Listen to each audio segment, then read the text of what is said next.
Yeah.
Okay.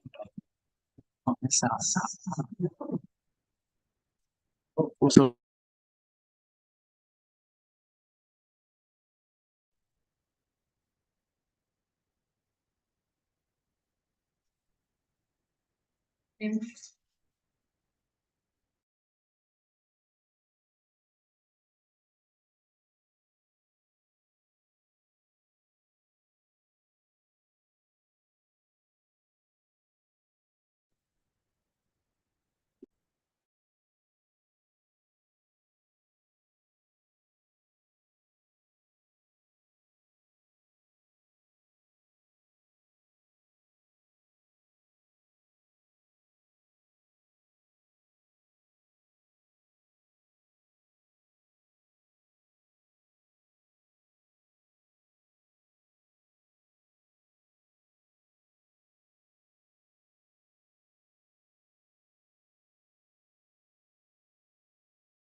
Yeah.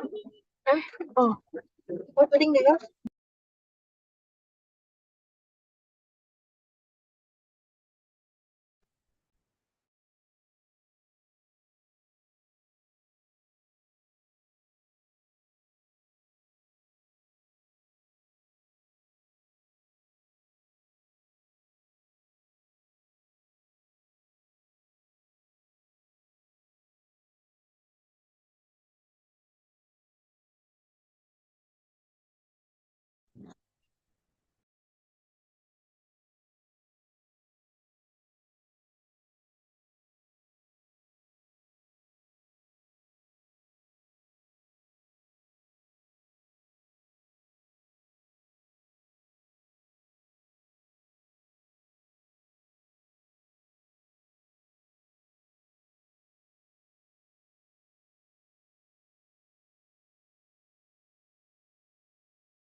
Hey guys, is Hardy here?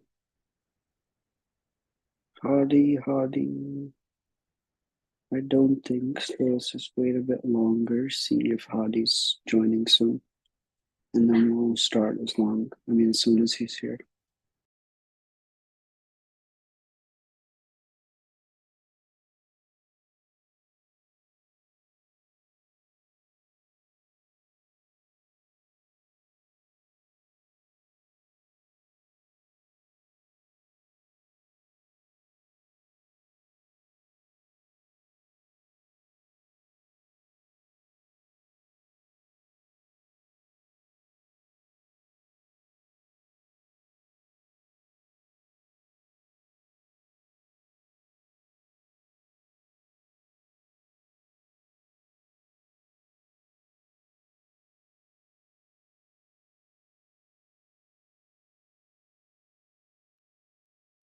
Parang, what am I doing?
Hey guys, so we're running a bit late. Hardy needs about 3 more minutes, and after that we'll start. I'm really sorry he's running late for everybody.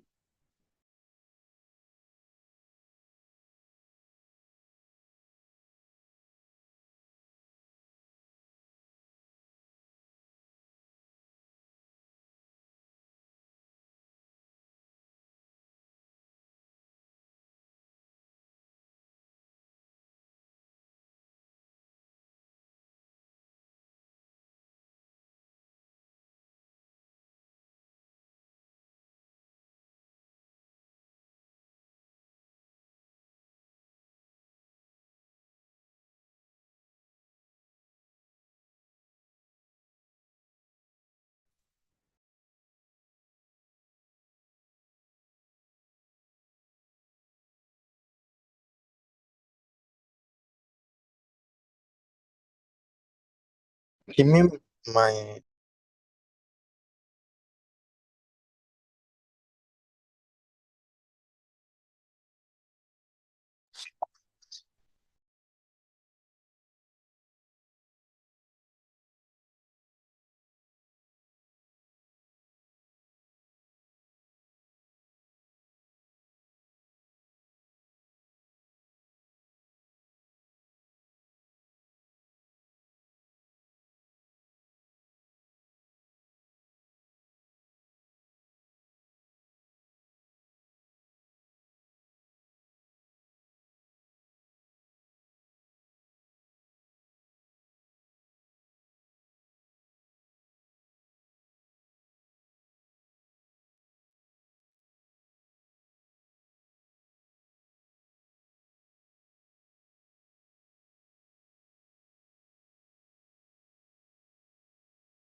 Hello, can you guys hear me?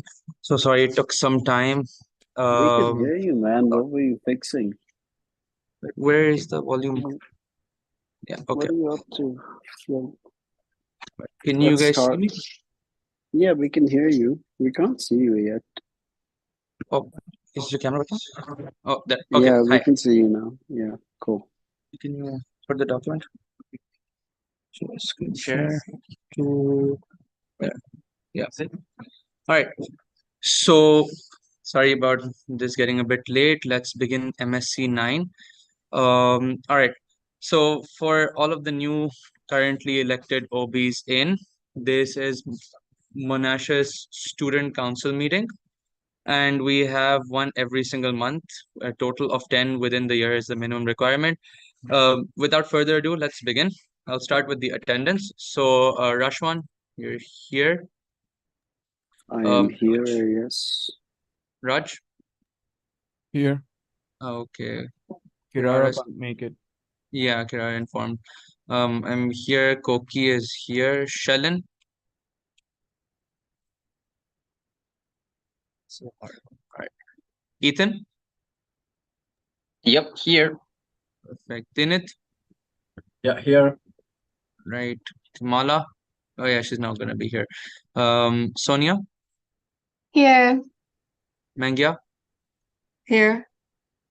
Jackson is here. Cheryl. Here. Okay. Jasper. He's not here yet, but I think he'll join soon. Perfect. Okay, so Ina is here. Aoi. Here. Anne. Here. Okay. Imam. Here. Perfect. Irfan. Irfan. Okay. Darlene.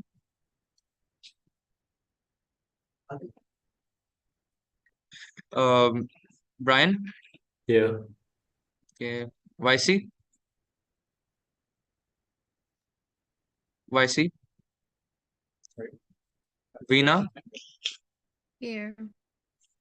Is here. Naveen.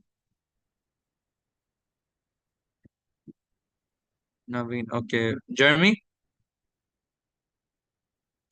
Stephanie. Here. Okay. Stephanie is here. Rainier. Here. Misa. Here. Says here. All right. Now for non-MSc members, Ashley. I'm here. Ashley is here. Danelle Here. here. Okay. She. Present. Jeanette. Jeanette. Okay. She wasn't going to be here. Rohan. I'm here. Okay. Dominic Gerald. Dom. Okay. Fadia. Okay. I'm here. That's here too. Michelle. Here. Okay. Rachel. Here. Helen's here too. Okay. Ethan. Here. Here. Okay. Nada. Here. Yenning. Oh, right. Oh, hi. Okay. Yeah. Yenning's here too. Junjit. Okay. James. James. Dom. Present. Wait, yeah. Yeah, okay, Dom's here too. Okay. Okay, now for MSc, for the members of 2024, Jackson's already here. Kimberly, Ibrahim, Yeah. here. Yeah. Okay, Kimberly, Ibrahim, both here. As of now, I'm the interim until we find someone else. Anyway, so Ethan's here. Ying Xuan. Here. Okay. Ethan and Tinit are here too. For now, yep. Okay, Sani is here. Wesley, Yes, sir. Here. perfect. Valencia, Here. Okay, Alicia, Here. Michelle's here. Shirley, Here. Sylvia. Sylvia's not here. Oh, okay. Kiara. Okay, Alicia's here. Okay, noted. Thank you. Kiara, Kenny. Here. Okay, Rashad. Rashad is here. Imelda. Here. Okay, mark that as present. Brian. Yeah. Okay, Letitia. Diana. Hi, here. Here. Okay, perfect. Both are here. Shengje. I'm sorry if I cannot pronounce it properly Yes, as of I'm now. here. Perfect. Andin. Here. Amar. Okay, Here. here. Okay. Now I'm gonna mess up the pronunciation again. Shi Wei. Yeah. Perfect. Uh, how do I pronounce your name? Noimi. Neumann. Okay, thank you. Okay, you're here too. Muniba. Yeah. Okay, Nathaniel. Here. Okay, I know it's gonna take some time. Anyways, we have Karen, Here. Ezrik, Teresa, Here. Elena, Mustafa.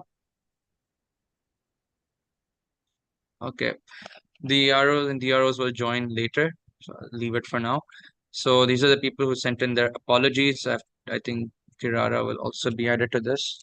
Kirara, yeah. So without further ado, let's move on to the first motion, which is the acceptance of the apology letters and proxy letters. So these are the OBs that have submitted their apology letters alongside the proxies. So we have Kamala and her proxy is Rohan. Kaiwe, his proxy is YC. Ariel, her proxy is Imam, and also adding to this would be Kirara, whose proxy is Raj. So motion one, acceptance of apology letters and proxy letters accepted by Michelle. Michelle. Thank you, Michelle. Okay, this motion has passed. Moving on, we're going to move on to the first report for the day. So Rashwan, all yours. All right. Do you mind scrolling over here? All right. So the first part of my report really is about MUSA 2024 and how this transition period is going to be about, because the elections just ended, right? So now we're going to be shifting our focus into the shadowing period, and a lot of the shadowing period really depends on your successors, yourselves, what your schedules really look like, because I know a lot of you have finals, a lot of you have exams, so dates really do vary. So it is your responsibility, I mean, really both sides as predecessors and successors, to reach out to your people, find out the dates where you're available, and you are required to put in at least 30-ish days worth of work to make your successors be successful, you know? So make sure that you're able to like select periods of time.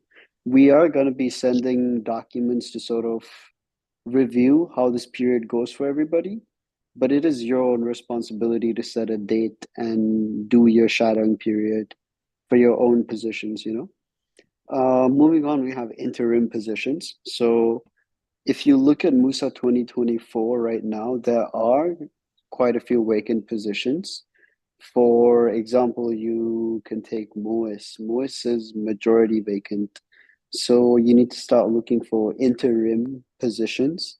So we need MUSA 2024 publicity and MUSA 2024 and 2023 publicity to figure out ways to sort of promote these interim positions, find out how we can sort of fulfill these positions and find people as soon as possible.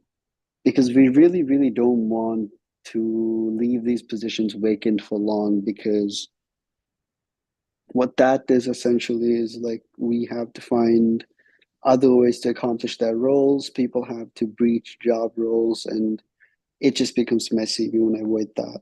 So after that, we have budget 2024. So right now, what I'm going to discuss with you guys is going to be a bit short, but budget MUSA 2024 is actually going to be a really big topic that we're actually going to have to discuss in heavier detail after you all, majority of you at least, finish your exams, because there's a lot that goes into it. So throughout your shadowing period, we're going to be conducting a financial planning and a financial training session.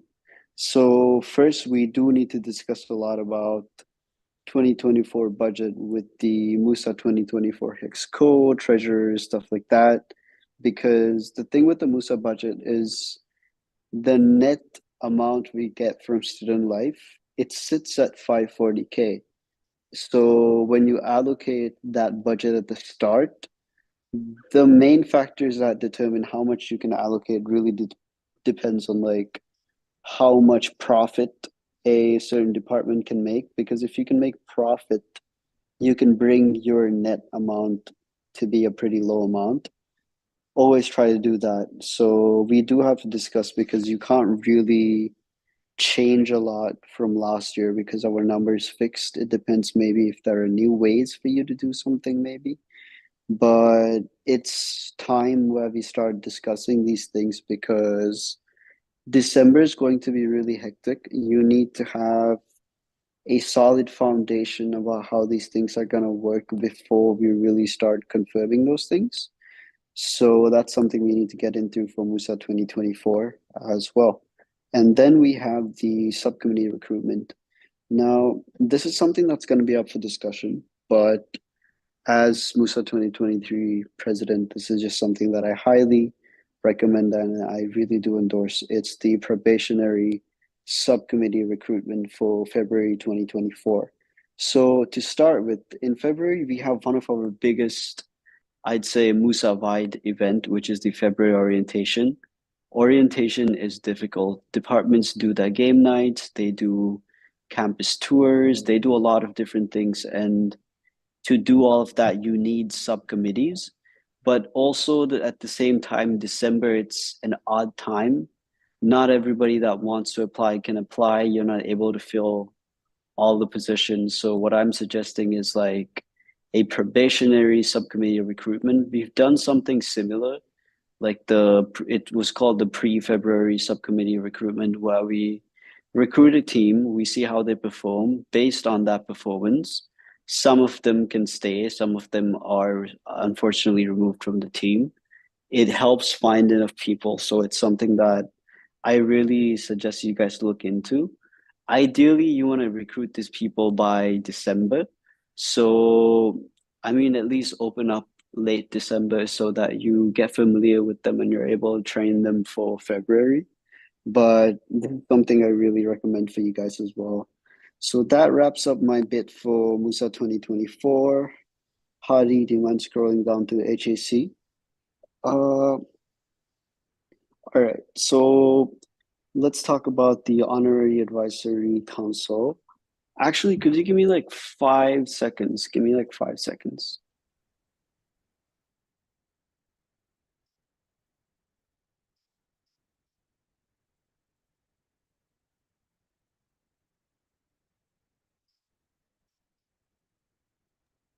So when we talk about the HAC, the MUSA constitution is really vague about their roles, what their responsibilities are, and it does cause a lot of tension because there's no clearly defined structure currently, especially when it comes to the organization of the HAC and the fact that the organization can only be changed by the HAC upon request by the chair of the HAC is really why I bring this up, because I do think that with proper oversight, with the right procedures really stated in the Constitution, right now it says that the HAC may intervene when necessary. Well, not when necessary, but requested.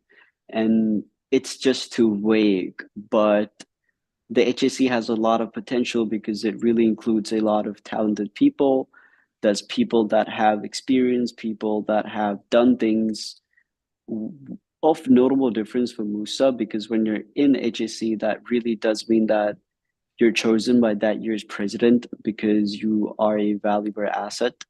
So you're supposed to be able to help, but there's no procedure for that, which is why I sort of want to formally request the current HAC members to create a new structure.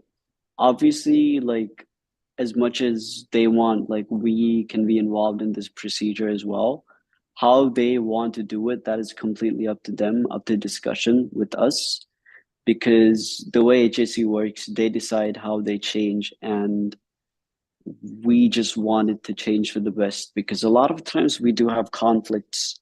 That's a reoccurring thing at HAC and MUSA. We do have conflicts. We have difference in ideas when it comes to execution, which, to be honest, if you ask me, I would say is a necessary conflict. But to avoid that wastage in time, it's a lot better to do something like this. So yeah, that's why I'm doing my formal request for HAC to change that structure, make it more efficient, and let's have conversations and we'll move it from there. But this is basically my formal request because that's what it requires as the chair of HAC, my request. Yep, that's it. Now I have my last bit. I'm sorry this is all taking a bit. I have a lot to cover, at least for now. I have a lot more for next MSc, but right now this is just it. The close of financial processes for MUSA 2024.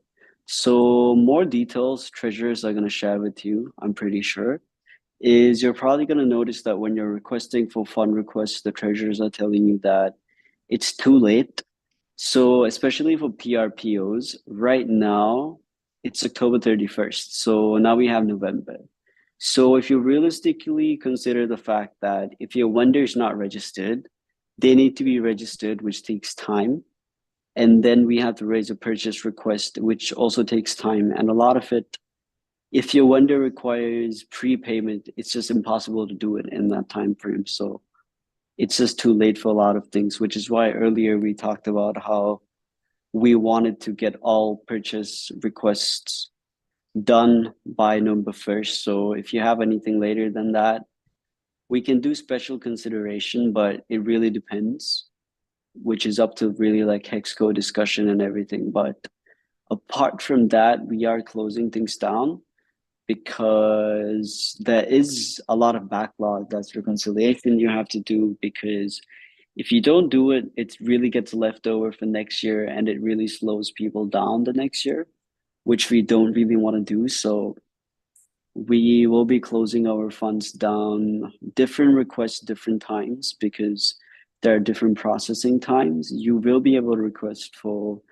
cash reimbursements till if I'm not mistaken, still you can make and submit requests still around the first week, end of first week of November.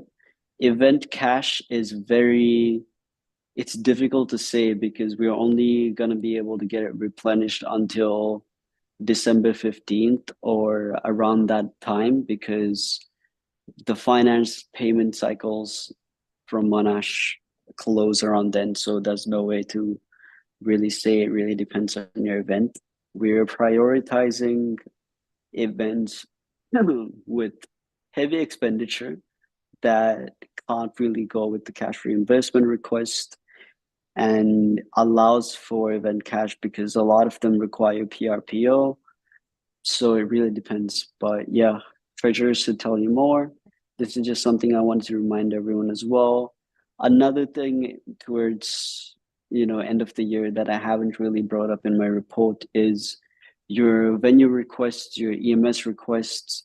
I really need everyone to submit those around. If you want your event to happen in early November, you should have probably submitted it like earlier. But if you want it early December, I really do recommend you submit your EMS within the first week of November, because people do start going on leave, there's a big chance your EMS gets held up. You can't have your event. You can't use your budget. You can't conduct it the way you want to.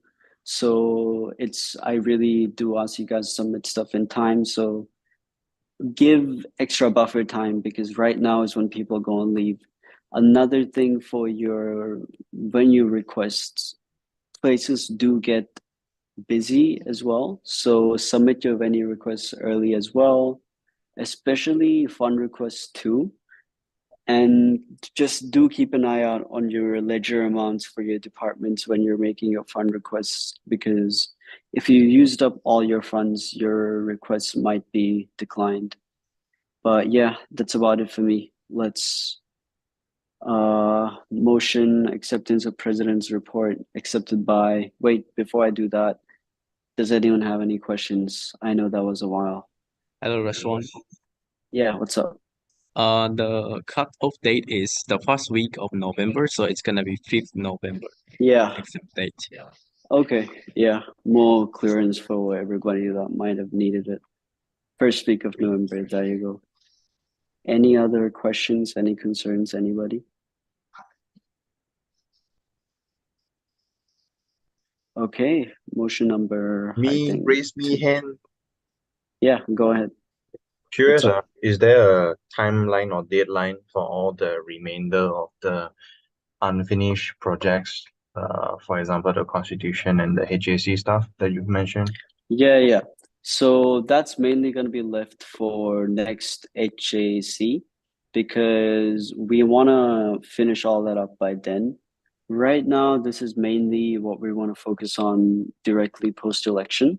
But timeline-wise, we want to finalize everything before, Christmas time comes along, to be honest. So, Okay. yeah, that's what I'm looking at. Okay lah. The structure for HAC, that's also up for discussion with everybody. We'll need to discuss properly then. Until Yeah, then. it's a much needed solution, so we really do want to make it work. My worry is the Constitution, because the lawyers are still being retained, so we're still paying a retainer fee. Yeah. Okay lah, anyway. Mhm. We'll need to have proper discussions on governance and structure after this as well. Yeah, governance and structure is pretty important, especially considering moving forward. Okay. Okay lah. That's it for me for Yeah. now. Anyone else? What's up? Tinet, I think Tinet had his hand raised before or something. Did you, or was it? Am I just wrong? Okay, cool. Then yeah. That's it. Motion acceptance of president's report accepted by who? Rohan. Wait. Who was that voice at the start before Rohan? That is still my voice. Really? Yeah. You promised me that squeaky voice was you. Okay, Rohan. Accepted by Rohan. Go ahead. Sorry for taking so much time, guys. Where is restaurant?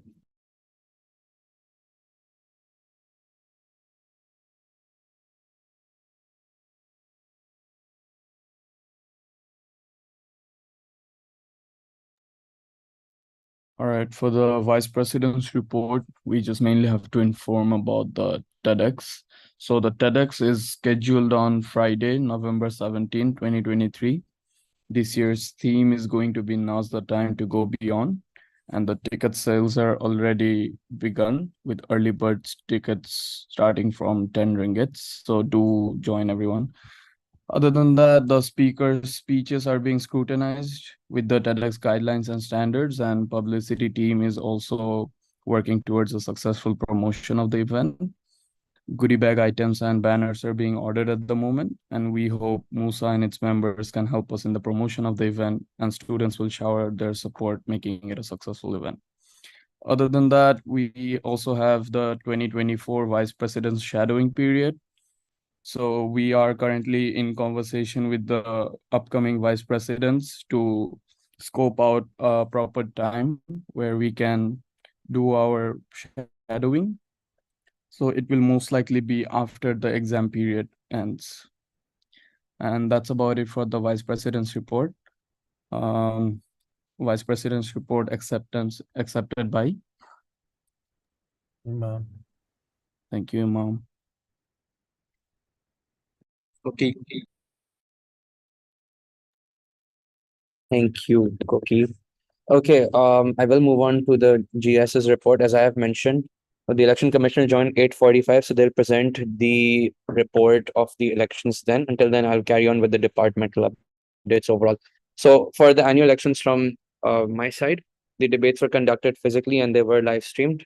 And the voting period was conducted, and on the last day, the October intake was added, and this was publicized through the MUSA Instagram, and it was also emailed to all the October intake students. Voting did increase by around 0.6% from the previous year, with overall 190 plus more votes. And the result ceremony was successfully conducted on campus in Auditorium 2. The report for the elections has been finalized and it will be presented to the MSC by the Election Commission once they join. For the shadowing period overall, since they do not have a general secretary as of now, MUSA 2024, I have created a transition group for all the newly elected office bearers and current office bearers for which the positions are taken.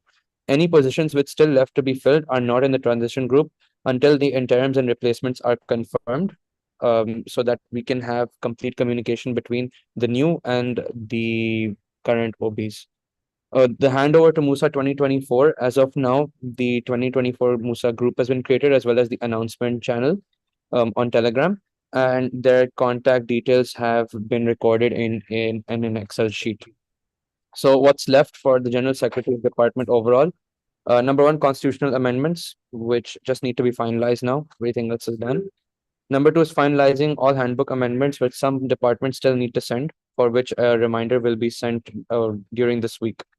The discussions between the new division head and current OBs need to finalize a new structure for their division, which should be done by the end of November before the next MSC. So this would be for all of the new divisions which are up and coming.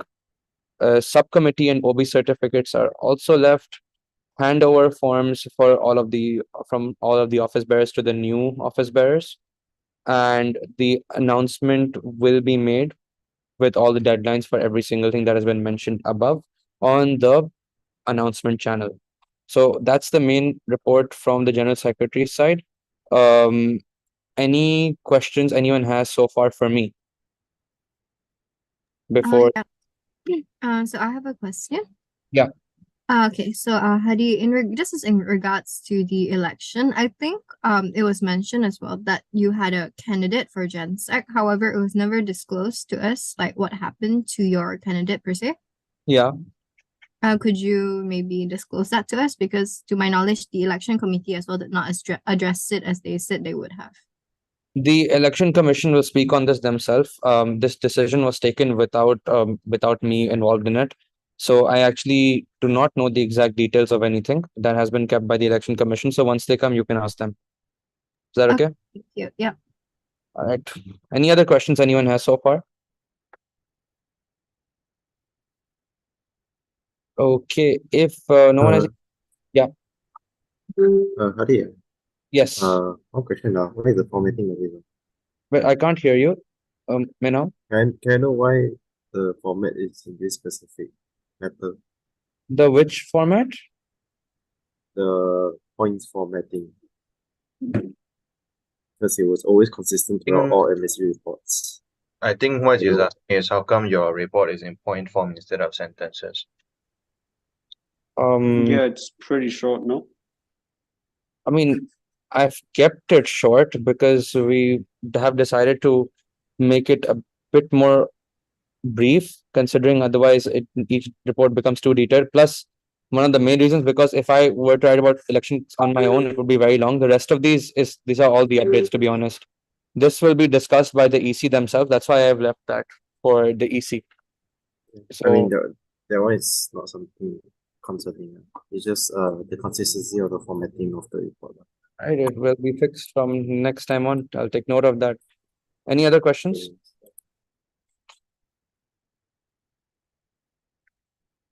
Okay, there's no other questions. Let me see if the election commission is here. If they are here, they can begin their report. Otherwise, I will leave that for, yeah.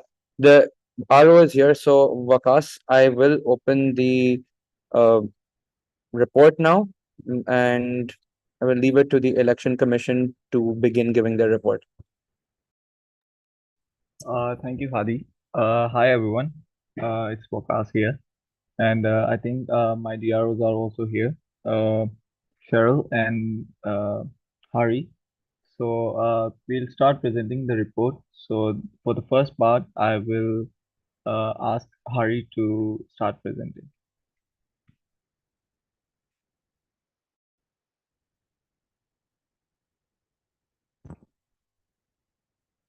Okay, I'm afraid Hari is not here, so I'll take over. We'll start with the introduction. So basically, of course, as you all know, that the election took place with the notice of election on September 1st, and we had the result ceremony that we just conducted on 25th of October. So this year, the total voter turnout was 20.96%, which is an increase of 0.92% from last year's turnout of 20.4. Now, my appointment took place from Taylor's University as a returning officer on September 23rd. Although as soon as I came in, I was briefed. I met my new team, Cheryl and Hari. Now Cheryl is of course from Monash, and Hari is from Sunway. He's an accounting and finance undergraduate. And then as we proceeded, can you hear me? Danelle, sorry if I'm pronouncing your name incorrectly. Okay, thank you so much. If at any time you can't hear me, please let me know so I can try to speak loudly. Okay, so I'll just get to the key. We ended up setting the key dates and deadlines. So basically, of course, I joined right around the end of nomination period. So and then we proceeded to having the MUSA training session on campus. Was the first time I got to see everyone physically, basically. And then we had the campaigning period from 25th September until 2nd of October, where we began the debate period until 6th of September. 6th of October. And then we had the voting period from 17th to 23rd October. This time we had the voting period of a week. And then we had the scrutinizer session, and that was followed with the results ceremony on 25th of October. So the open talk, this was conducted before my appointment. So of course, the election commission arranged to hold two sessions. The first was held on 4th of September at 6 p.m. The second one was 6th of September, also at 6 p.m. Now, although there was a turnout of around 5 participants per session, then the only attendees were election commission and the committee were the returning officer and the deputy returning officer. At that time, it was Hari and Cheryl. So, and then we had the general secretary and two other attendees. And as we moved on to the registration and nominations, it started on 8th of September, lasted 7 days until 15th of September. This time there were a total of 3 tickets submitted, and then there were 3 parties, Ignivitas, Lidranka, and Equitas. And however, then later on, the party named Lidranka decided to deregister their ticket, and thereon, then we only had 2 parties, and then there were lots of candidates who ran as independents. And of course, there were some complications that Ignivitas had, as I was informed with their authorizing officer. Therefore, then we proceeded with the registration of the tickets of the parties as such. And then publication of ticket list and ticket holders briefing, which was held on 20th of September. And then nominations were open in the duration of 16 to 24 of September. And there were a total of 37 candidates, and 29 were from Equitas party, 3 were from Ignivitas, and 5 were running independently. Now, this does not include 2 candidates who had their candidacy removed and who had their nomination rejected by the EC, respectively. Out of 30 contested position, there were some positions that were left uncontested that include the GenSec, heads of club and societies, MUIS secretary, MUIS treasurer, MUIS engagement, MUIS editors, and MUIS publicity. Now, these, as I'm informed, that these positions will be contested for in the by-elections of 2023. Now, prior to the nominations period, the Election Commission had received the reports of candidates hopping parties, and since this was done before the official registration of each party, the Election Commission did not take any action. Fortunately, there was no issue of candidates hopping parties after the nominations had commenced this year. Then we proceed to publicity.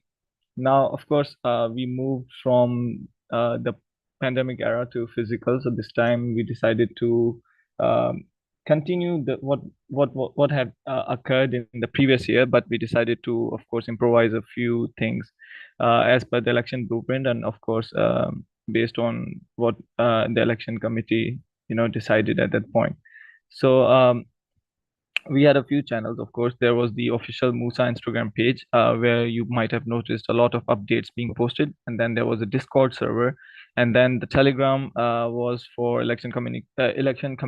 commission to communicate privately with other office bearer, and then we had a WhatsApp for us to also, for EC to also communicate within itself, and then there was we had the use of YouTube to record and live stream all the debates, and then while the MUSA constitution, of course, stipulates that the incumbent office bearer must abstain from holding office during the election, we do acknowledge that this provision would negatively impact MUSA's functioning, of course, given that the election period was coinciding with a lot of events like the October orientation and the cultural night.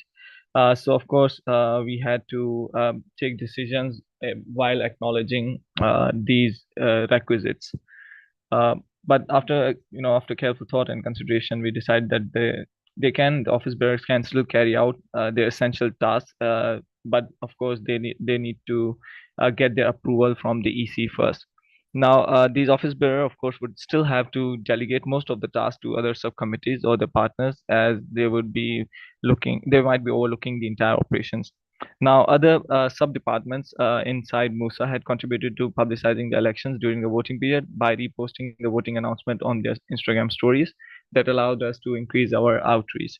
And there were a few challenges, of course, in publicizing updates of some of them are, for example, for any posting on Instagram, the Election Commission had to go through the publicity department, which caused us to submit the post much earlier than its actual scheduled posting. And since there was Discord and Instagram, the Election Commission had to ensure all information was consistent across two platforms. Now, this was vital during the last minute change of venue of debates, for example, due to heavy rain. And we also experienced a false alarm, if you recall, on the first day of the debates on Monday. Moving on, can I ask Hadi to please scroll? Thank you, Hadi.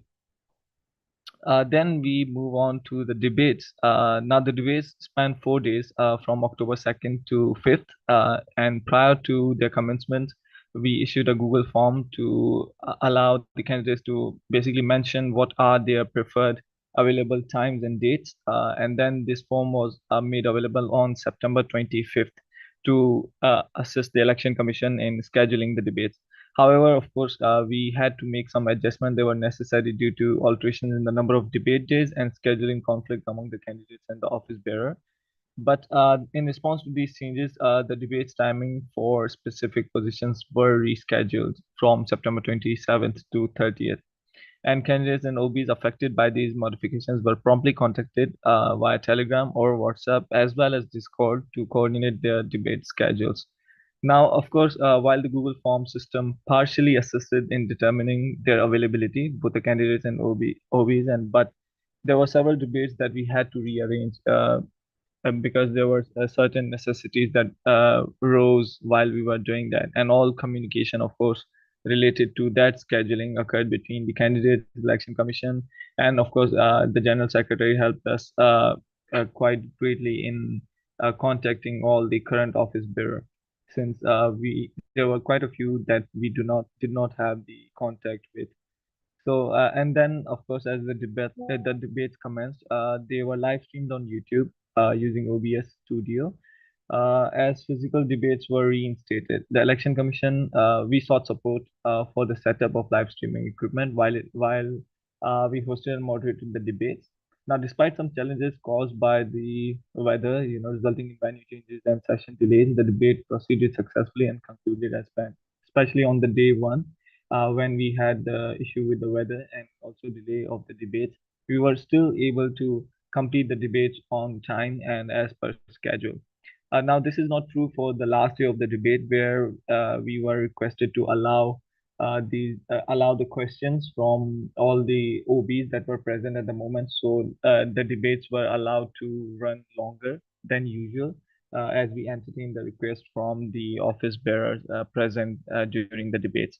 Now, on day one, we had the debates for School of Pharmacy, School of IT, School of Social Sciences, School of Business, and Medical Health Sciences representatives. And then we have on Tuesday, we had School of Engineering, Head of Welfare Department, and SOS reps, the MUIS country rep officers, and finance director and editors. And then we had on day three, we had the head of publicity division and head of activities division. And on the last day, we had the executive position of general secretary. Then we had the head of MUIS and the vice president and the presidential debates. Now, there were around 1 to 70 plus people watching the stream on YouTube during the debate session. And yeah, as mentioned earlier, that the time was quite volatile because depending on the requirement of each debate, it went from 30 minutes to like 2 hours 22 minutes. For example, for the final debate, sorry, excuse me. For example, for the final debate for the president, it went way longer than scheduled. Now, in general, the debate proceeded with minimal disruptions and most sessions ran quite smoothly. Sorry, Dominic, is there anything you'd like to ask? Okay. So, for example, there are a few notable things. For example, the initial plan on the first day of the debate was to host them on concourse area, and as mentioned multiple times before, that due to heavy rain, we had to change to auditorium 2. And that allowed that may basically force us to delay the debate. But luckily, we were able to manage it well and try to end right on time. And then the timings for various debate sections, such as cross examinations and OB Q&A sessions, they had also variations per requirement of the debate. So basically, if you have contested positions, then the requirement for the Q&A with the OBs, for the time allotted for that would be lower compared to the positions where you have uncontested positions. So therefore, we had to evaluate each debate according to its necessary requirement, and we decided to make it flexible so that we can allow for all the necessary elements of the debate to be carried out. And then furthermore, for example, we had to address the issue of excessive number of questions from OBs, from online students of Monash, and of course, we decided to set limits for deliberation on any answer from 30 seconds to 1 minute. Usually it was kept to 30 seconds, but based on the requirement at that moment, it could be stretched by a few seconds. Then originally, we permitted the candidate to bring their electronic devices such as phones and laptops on the stage during the debates, and this was true for day one. But then we found out that it's unfair in the sense that candidates could search their answers on the internet and then provide the answer rather than relying on their own competency. So the EC, after discussing this matter, decided to remove this unfair advantage and make sure the ground is leveled for everyone. So we decided not to allow any electronic devices during the debate so that candidates can answer out of their own competency so that their actual worth of or their actual talent and skill could be tested on the stage. And of course, with the presence of three presidential candidates, the competition during the debate was quite intense, and it caused the proceedings to extend well beyond the initially planned duration. So it lasted around 2.5 hours. Then we'll proceed to campaigning. Now, the campaigning period began and lasted from 25th September to 2nd October. This was the time when I was appointed and I came in. And although the official campaigning period spanned from these dates, the candidates were allowed to campaign upon approval of campaign material until the last day of voting period, which was October 23rd. Now, candidates utilize a wide range of campaigning strategies, such as advertising themselves on their personal and party Instagram accounts, printing posters and giving out merchandise, for example, stickers and notepads to eligible voters in person. Now, to keep in mind that all of these materials were had to be approved by the election commission before they were allowed to be basically circulated on various forms of media. Then we had the candidate, we had some instances where this regulation was breached, and EC is committed to upholding the election regulations. And in line with the election regulations, we decided to approach those candidates and issue them a warning so that they do not have any unfair advantage over other candidates who are following the rules. And then we had some instances. For example, we had a candidate who posted a campaign message in the community. Forgive me. In the community chat group, but that was without the election commission's permission, which resulted in the issuance of the warning letter, which was sent to the candidate. Now, similarly, we had a party that also shared an unauthorized campaign message, which resulted in the party to receive a suspension on campaigning starting from 5:50 p.m. on the last day of the campaigning. Now, there were also instances where we had candidates, they reposted the approved post but typed "vote for me" stories. You might have noticed them, but after careful consideration, they were the stories that were posted. The actual posts were approved. However, individual approval was not asked by the election commission. However, we understood that this issue did not significantly impact the fairness of election, so therefore we decided not to penalize the candidates for these actions. Then moving on, we had the candidate for the general secretary. The campaign materials, especially the election guide, were discovered to contain responses from previous year's questions instead of those for the current year. And most concerning was the high level of plagiarism that we found, with significant questions copied from the election guide of the previous year's candidate. Now, two clauses from the regulations were violated. For example, clause 20, subclause 3, and clause 34, subclause 2, respectively. Now, they state that the content of all promotional material must be fair and honest, and the other clause state that any conduct intended or likely to mislead or deceive a voter is prohibited. Now, plagiarism of the previous year's election guide is a dishonest conduct which is likely to mislead and deceive the voter. It is a grave ethical violation that undermines the integrity of the process that we are trying to carry out and raises questions about the candidate's qualification and ethical standards. Of course, quite clearly, even though candidates may be answering the same question, they are expected to provide original content that reflects their own ideas, vision, and dedication to the role that they are actually seeking. Now, plagiarism, of course, erodes trust and confidence in the candidate's ability to lead with honesty and integrity, which are very vital for the position. Therefore, the EC decided to terminate the candidate's eligibility to run the election. Then we move on to the section of voting. Hadi, can I ask you to scroll? Thank you. Then for the voting period began on October 16th at around 10 a.m. and concluded on October 23rd at 10 p.m. Now, all votes were collected exclusively through the MUSA e-voting system, which is a platform, as we informed, introduced in December 2023 by Ms. Eunice Singh and Mr. Raif Rashid. The election commission utilized multiple channels. For example, we utilized Discord, Instagram, Gmail to inform and remind students about the start and last day of the voting period, encouraging them to exercise their right to vote. In addition to that, we also had physical banners, as you have seen around campus, hanging on the walls, as well as we had attendees that had a QR code that led the candidates to these relevant voting platforms. And then we had the voting period, which was initially scheduled to start on October 12th and conclude on October 19th. However, we had a delay in obtaining voters' data information from Monash IT services, and Student Life prevented the timely setup of the e-voting system, as you're aware, and for the scheduled start date. However, we made the decision to uh, push the voting period, and then it commenced on October 16th and ran until October 23rd.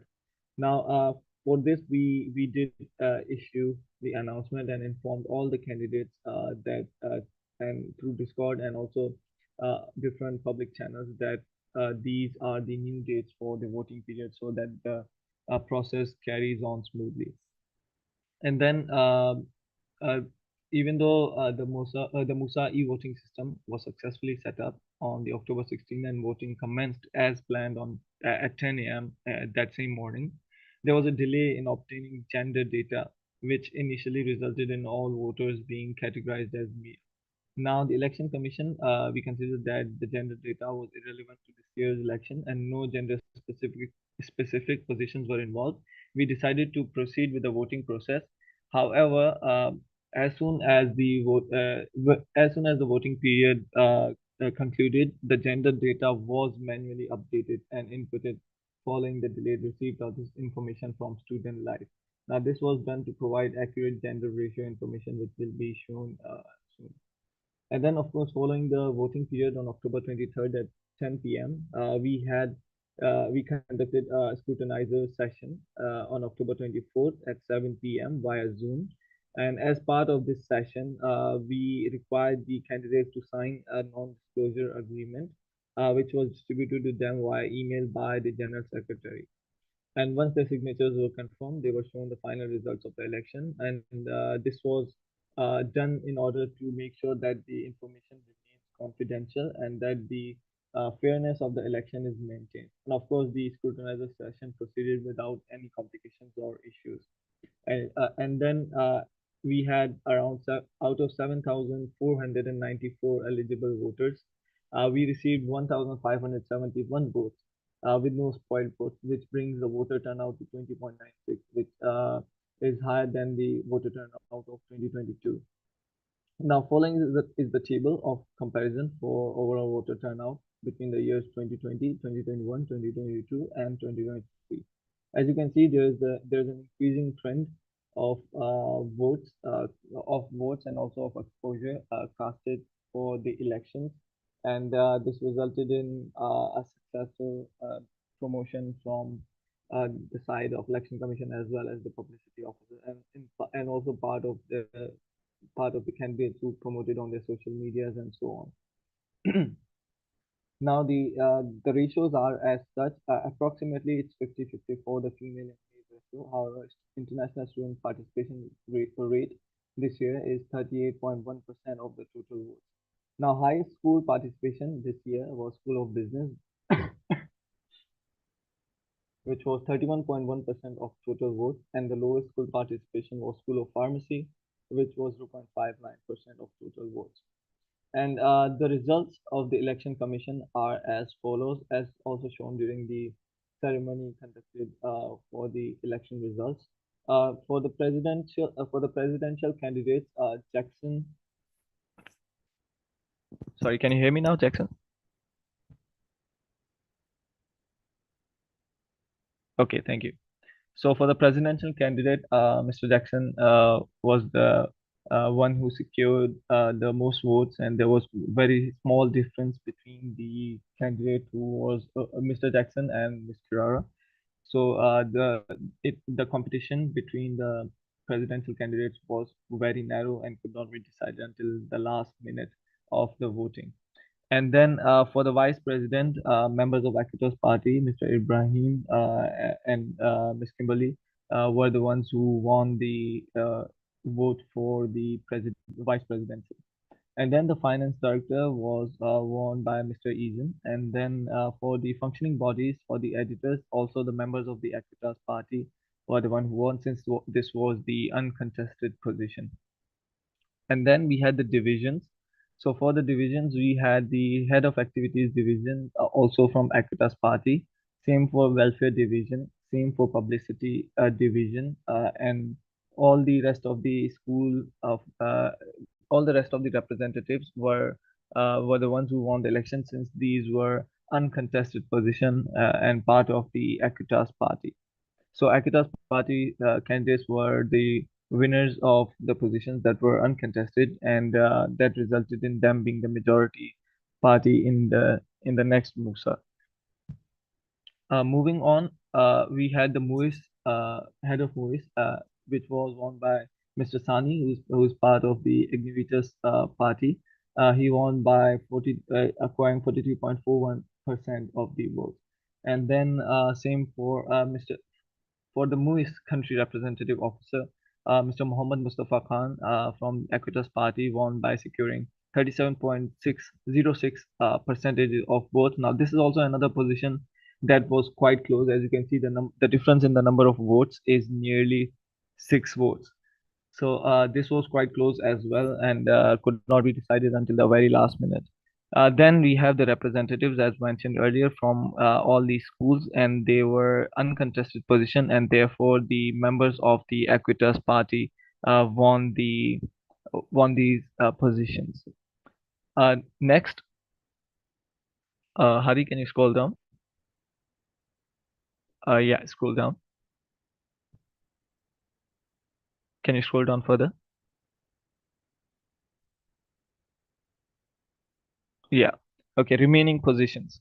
So we had some positions that will be up for election in the by-elections, and these are the positions that would be for General Secretary, the heads of clubs and societies division, and the MUIS Secretary, the MUIS Treasurer, and the MUIS Engagement, and MUIS Editors, and MUIS Publicity. Now, most of these positions are from the MUIS department, and hopefully they will be they will be taken up in the by-election that will be conducted in the first semester of 2024 at Monash. And then on October 25th at 3:30 p.m., we hosted the result ceremony. Now, similar to the debates, the result ceremony was also conducted both live and physical. And during this event, we officially announced the winners and provided an overview of the voting statistics to show how close was the competition, or whoever was the winner, by what margin they won, or how many votes they secured. Now, there were some changes to the election process this year. We conducted the elections on campus, of course, compared to last year, which was online. So this year we had it fully on campus. Now the candidate briefing debates ceremonies were held within the presence of candidates and the respected OBs that are present in this meeting as well. And of course, guidance was provided to all the candidates who were there. And then the next change in the elections that was the physical banners and the increased publicity. To promote the debates and the voting process, of course, the physical banners and the standees were printed out. These banners were hung around the campus, if you had noticed, and then we decided to put it in the places with the advice from the Jansec and the publicity officer, where the visibility was maximized. Now, similarly, we also had the buntings that were also put in the locations that are frequented by the students at Monash. Now, of course, they had a QR code that led to a Linktree account, and all relevant links that were uploaded there to guide the students for more information, or for to cast their votes, go to the portal, etc. And of course, not only that, we also had the email reminders that were sent out to generate maximum participation. And then for the debates this year, we had the hybrid broadcast. So not only were candidates present to attend the debates, students of Monash were able to attend the debates physically as well as online, and the online was done on live stream, and we had to borrow the equipment, for which we were extremely grateful. And for the first 3 days, although we garnered less audience, now this could be on the account of most of the positions for the first 3 days were uncontested positions. However, on the last day, we witnessed a huge number of a great crowd actually on campus as well as online who were there to witness the debates and ask their questions. Now, this year we decided to extend the voting period from 5 days to 7 days.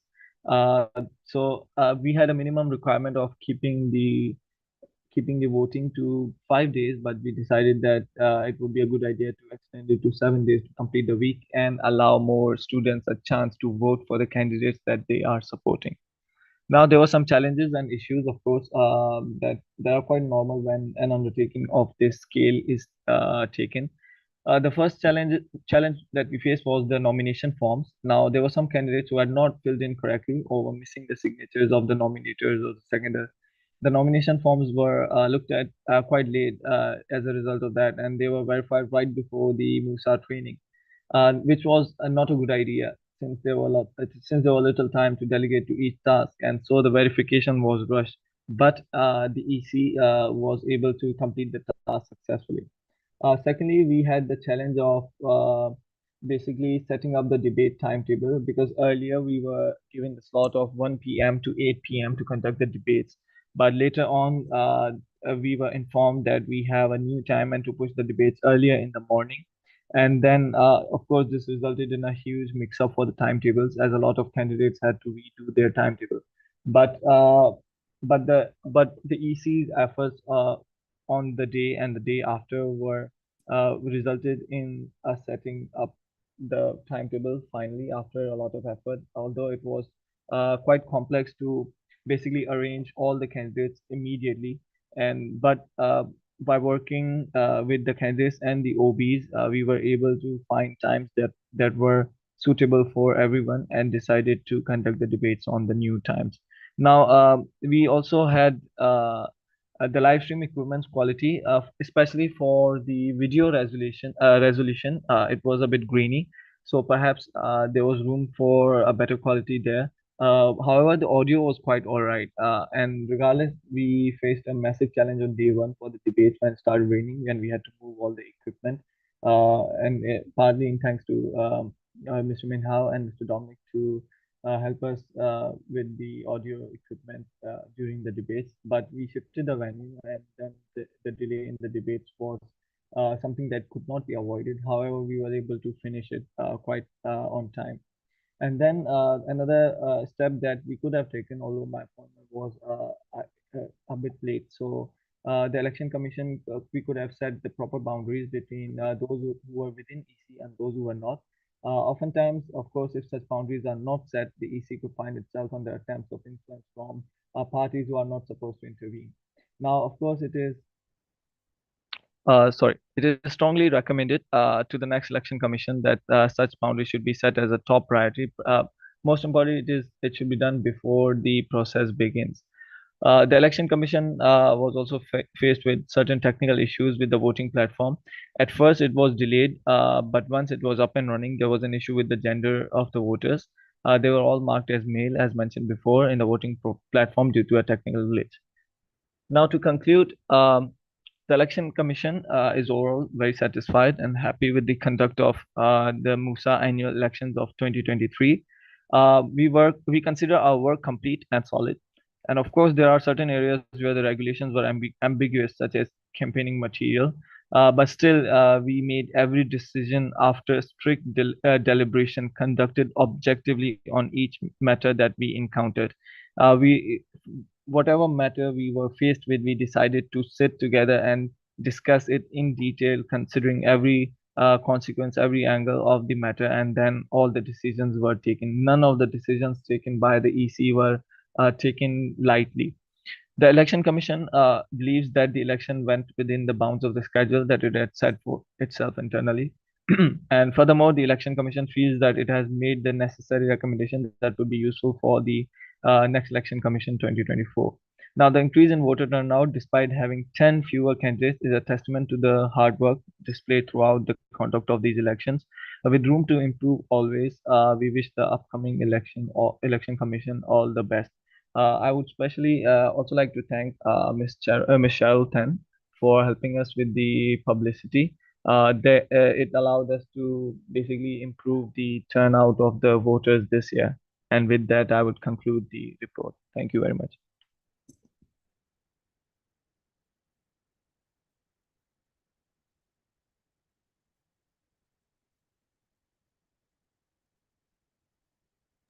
All right. Thank you. Hadi, I just have Yeah, any a questions? couple of questions. I have a lot of questions, but before HAC, do you guys have any questions resulting elections? Anything you guys want to discuss before I get into it?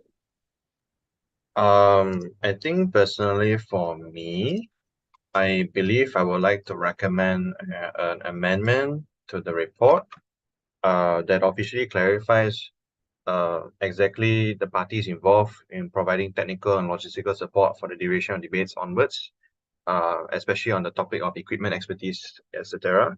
Because in that case, right, future terms may refer to a report, and there I don't believe I saw, correct me if I'm wrong, that the specifics of the debates in terms of like MMC's equipment or the cameras and everything were used and included within the report. So I feel like it's lacking some details that should have been included there. Yeah. Noted on that. Thank you, Dominic. I have a few questions as well that I'd just like to get into. Yes. So I want to start with Guido. Has the election tribunal ever gotten back with his result? Yeah, we have received the reply from the tribunal, and we are setting up a meeting with them to discuss. Okay. Do you know if the tribunal has appealed in Guido's favor or in the election commission's favor?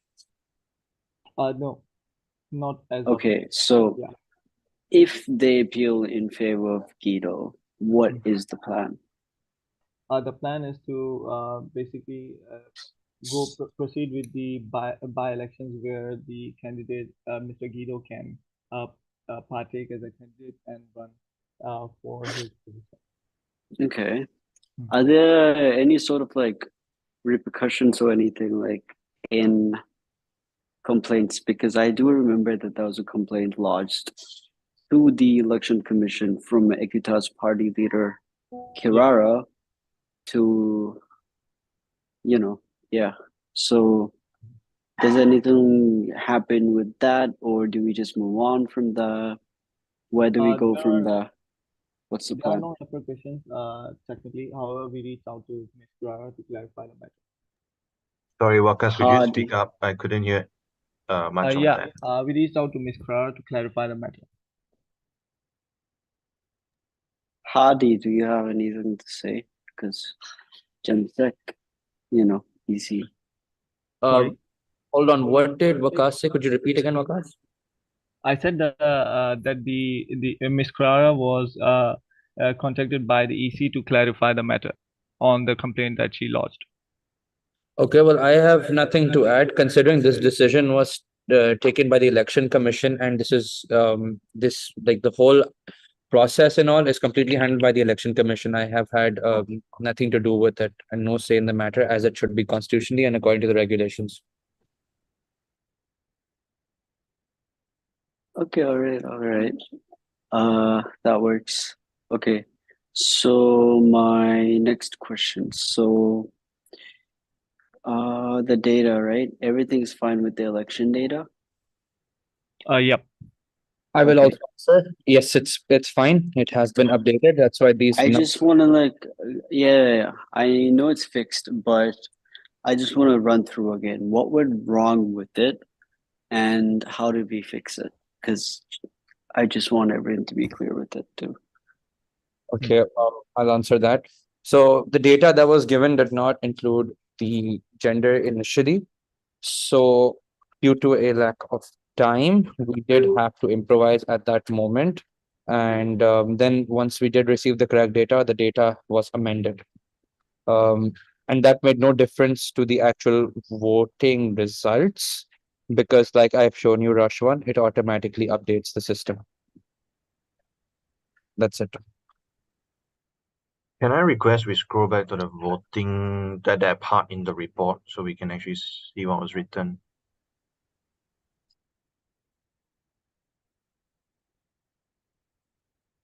It's exactly what I said. There was a delay in obtaining the gender data, and we did fix it then.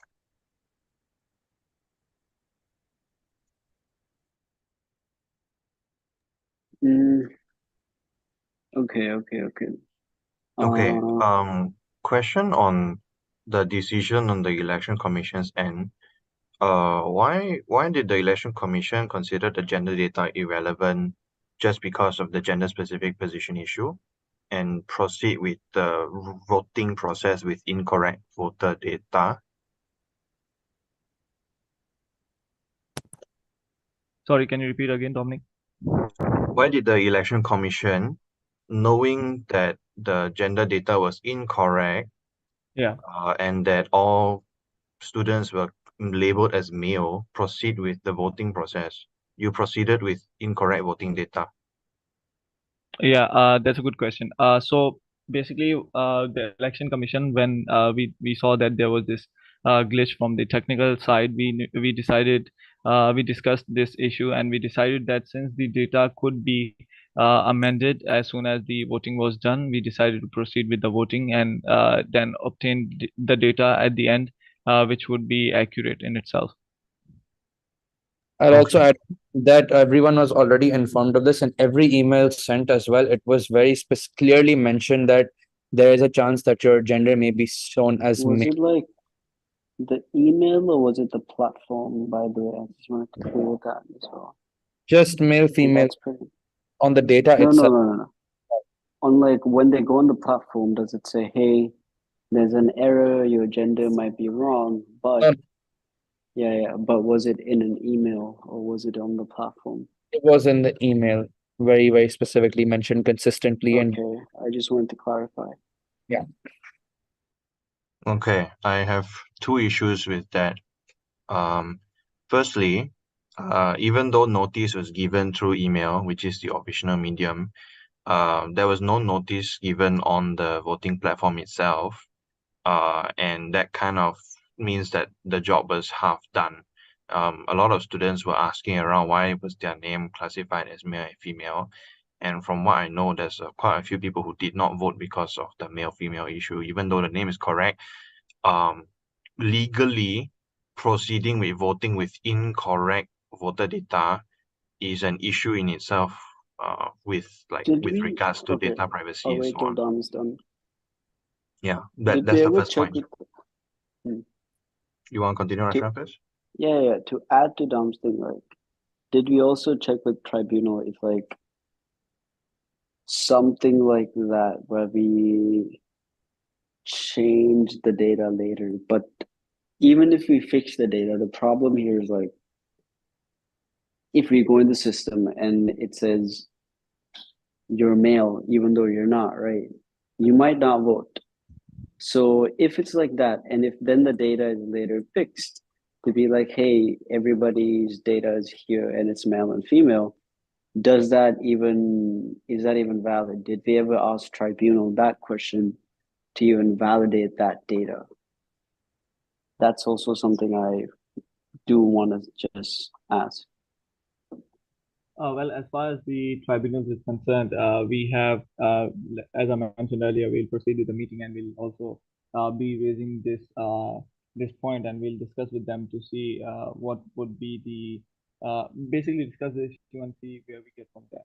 But as part of from the side of the election commission, we believe that it's not an issue since the data was fixed immediately when the voting commenced, we started fixing the data, and we still believe that the decision taken by the EC was consistent with the goal that we were trying to attain, and our goal was to try to stick to the schedule and also ensure that the voting is carried out on time, and that if there is any issue with the data, if it were something that could not be fixed later on, then we would not have proceeded. However, when we realized that it's something that we could fix, we proceeded with it. So we still do not see any issue with that. the issue is that you proceeded with incorrect voters' details. Even if you can fix it later, the fact that you proceeded, you are duty bound to provide correct students' details. It's as if like when you go for a vote, when you're voting in the national elections and you go into the room and you vote there, you present your identity card and the name matches your name, but the picture is someone else's. You are duty bound to use the correct voter data, regardless of whatever the reason was before.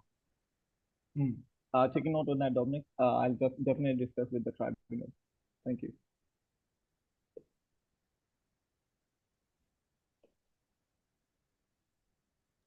Wait, I didn't hear that. What happened, guys? Which part did you not hear?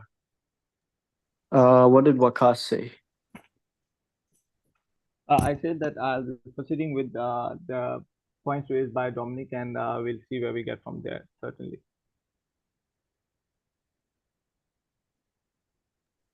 Yeah, okay.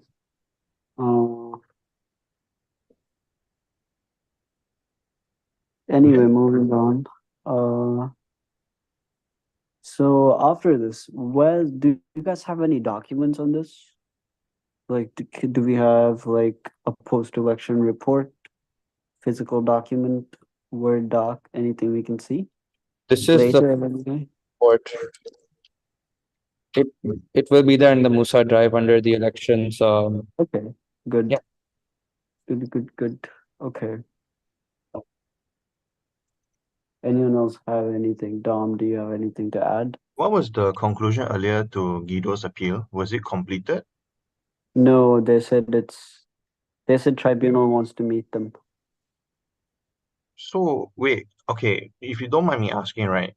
If the appeal is not complete, so why is the EC producing this report at this MSC? Because No, sorry to interrupt. Sorry, ask the question first. Okay, anyway, I'm just going to repeat my question. Why is the EC producing the report and then presenting it at this MSC when the election process is incomplete? Okay. Wakas, Yeah, Hadi, go ahead. okay, first of all, it's very clearly mentioned upon the conclusion of the voting period, the election commission must present the report in the very next MSC. So they are supposed to. Second of all, if the tribunal has not responded, the election commission will try to get in contact to discuss it further. And I'd suggest Wakas, you can speak on that end actually. But from my end, it's the regulations. Okay, so from the end of the EC, basically, once the appeal is sent to the tribunal, if the tribunal wishes to basically take up the matter, then they would reach out to us. However, based on the fact that they did not basically mention that or write to the election commission that that the Guido's appeal need further investigation, we proceed with the decision that election commission has taken, and therefore we will be considering this report to be finalized, of course, because if there were any further comments from the tribunal, it will be discussed in our meeting. However, as of now, since the tribunal has not overturned the decision of the EC will proceed with the undertaking that Mr. Guido will not be part of, will be considered as not having been nominated at all, as mentioned by the regulations. Okay, I can understand your justification, but the point being, you interpret it as the end of elections as the end of the voting period and the results ceremony. But if an appeal is not finished processing and the tribunal has not mentioned that they will not take the case, right? Then how does that signify as the end of the elections? Because it's not the end of the election if there is something that's not complete. So I'm struggling to understand why it's interpreted as such. Well, let me make it much clearer. So, okay. So in the case of basically saying that the Guido's candidacy needs further investigation by the tribunal, they would have written to us as they have been writing to us. And therefore, I don't believe that the tribunal wanted to investigate the case of Guido further, and they decide if they were to require Guido's investigation to be to be restarted, or if they were to overturn the decision, they would let us know. However, since they have not informed us of the case, we believe that the tribunal is not taking up Guido's case, unless, of course, if they decide to reach out to us later on, which I'm not sure when. However, in that situation, we will be discussing with the tribunal, since the regulations mention that we are to be answerable to the tribunal actually, and therefore we will discuss with the tribunal to proceed what are our next step forward. And this is the matter that the tribunal and the election commission will discuss within itself. I'd also like to clarify regarding the report itself. Whatever the election commission has to do internally with like these kind of matters will be done. However, according to the regulations, clause 4, right, in clause 4 which is the responsibilities of the returning officer, it's very clearly mentioned, subclause number 3. The returning officer must present a written report to the MSC within 21 days of the polls being declared, or the first joint MSC meeting, whichever comes first. So this was scheduled within that time frame, and it said after the polls are declared, meaning after voting results. So I believe that the report is valid, and whatever they have to do on the back end, they will get done. Okay, then the MSC should not accept this report then, because it's not complete based on that tribunal issue. Based on what you just said, you in black and white, you did not get a written confirmation that the tribunal will dismiss or accept the case, right? Mr. Dominic, I would like to clarify that we consider this report final, and if sorry,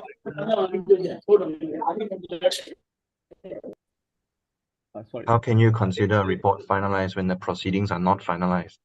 no, if the tribunal were to take the case, they would take the case.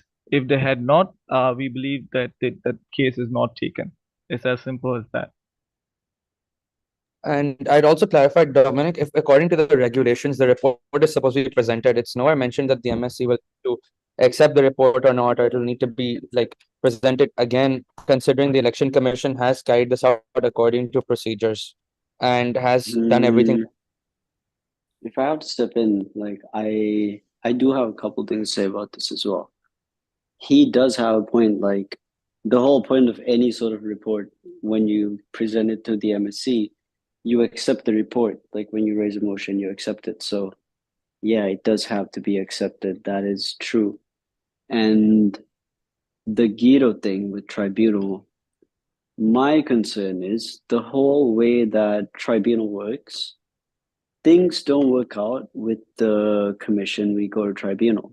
Why did it take so long? And why didn't we simply wait to terminate his results based on tribunals, whatever tribunal decided? Because I don't know, but it felt like an unfair decision to Guido, maybe, but we can't really conclude that the report is over until everything regarding that election is really done. And Guido's thing is not done, because Wakas did mention he has a meeting with tribunal later as well. So what about that information about that meeting? Where's that gonna go in this report? No, because we're accepting this report at this MSC. So that's a concern I have as well. I do know that, yeah, you have to present the report as per constitution right after the elections, but there's something about the elections that's still not over. So that's vital information that anybody that's referring to this document should know in the future, like what that outcome was, So I feel like that document, we can't accept it the way it is right now, because right now I don't think it's really complete, if I'm just being honest with you. Because regardless of the outcome, it needs to include the information from your last meeting with that tribunal when you meet with them, what you talk about, what you discussed, because you do have to discuss with them the elections overall as well in that meeting, and how things happened, anything you want to discuss with them as well. So I just don't think that the way that the report is right now is really complete. That is a concern that I have as well, because, it impacts what the MSC stands for, what it's supposed to do. That's the whole reason we do this report in the MSC, to either accept it or to not accept it, And when we don't accept it, it's not really like a conflict. It's more like lack of information right now, because it's just maybe it's not the right time right now because you don't have all the information. But it's not complete right now. That's all I have to say. Yeah. Thank you, Rashwan, for mentioning that. I do understand your concern.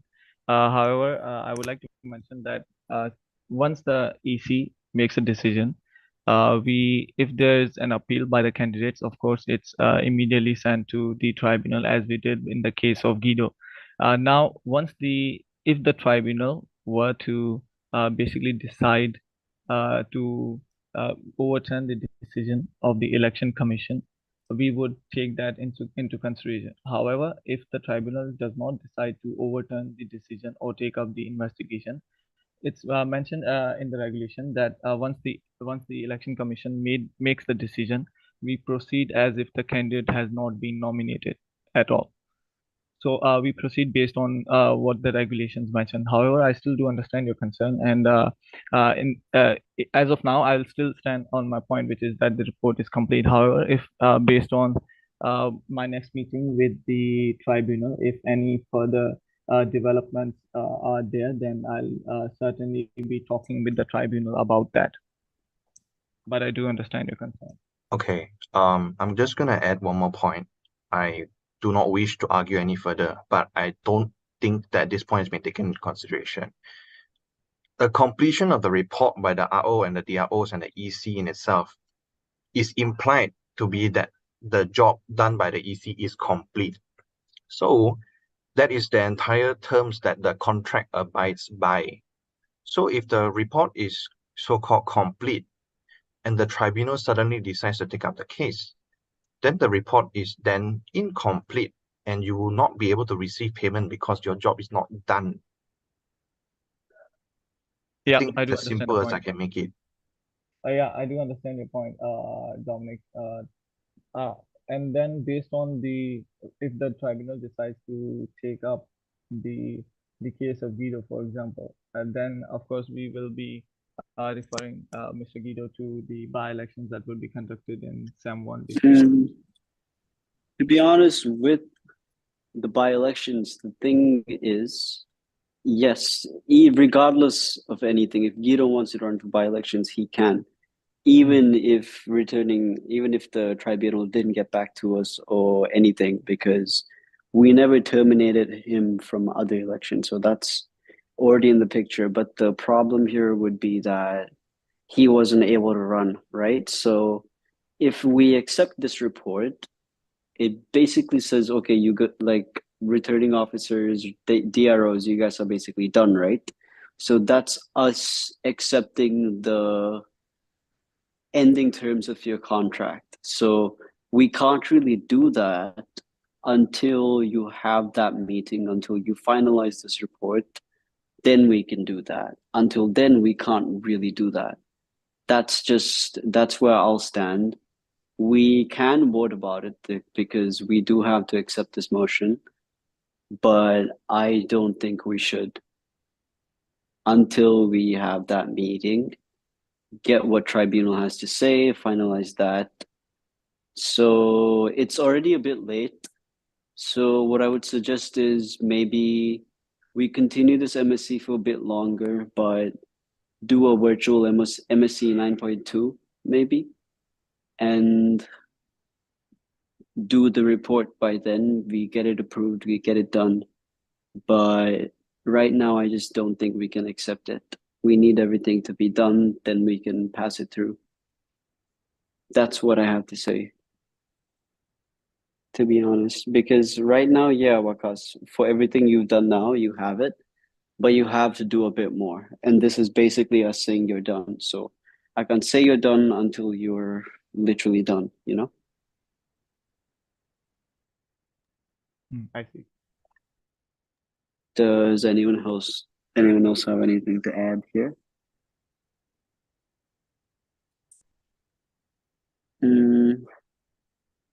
Okay, so let's try to finish up by 10:30. Is that okay with you guys? 10:30, we'll finish MSc by 10:30.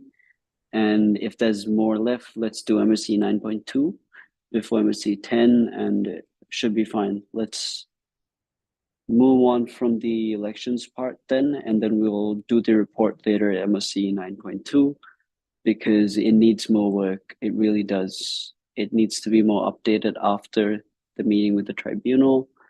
Then we can close things off. But until then, I really don't see it being able to close off.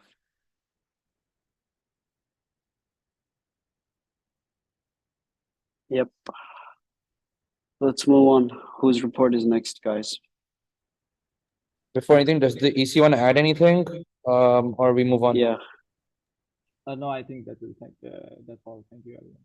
Okay, we move on to the treasurer's report then. We will not go for this yet until the next part of this MSc. So Koki, Shalan, take it away. Okay.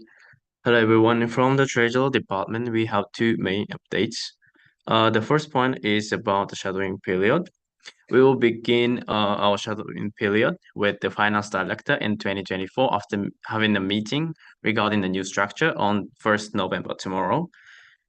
Okay, then so the second point is about the cut-off date for our financial requests. Please be informed again that the cut-off date to request on the fund tracker is 5th November, as announced earlier. Especially event cash cannot be requested for events scheduled after the first week of November. Also, any requests submitted after this cut-off date will not be considered. Please make sure to submit all financial reports and receipts for event cash and cash reimbursement no later than November 15th. This will allow the funds to be reimbursed in the last payment cycle on December 15 by the finance department. However, in any case, you cannot finalize it by the date. Kindly inform our department as soon as possible. We will then assess the situation and determine whether it is feasible to proceed it or if further clarification is needed. Okay, so this is all from our department. Does anyone have any questions? Okay, it seems no one. So this report has been contributed by Koki and Shalen. Motion number 4, the acceptance of treasurer's report is accepted by Raj. Thank you, Raj. Sorry, Jackson was first. Oh, okay, Jackson. Thank you, Jackson. Sorry, Raj, about this. Anyways, let's move on to Ethan's report. Yay! Hello. Okay. Let's begin with head of CNS report. First thing first, we'll talk about the CNS Treasury Department updates, followed by CNS Secretary's Department updates.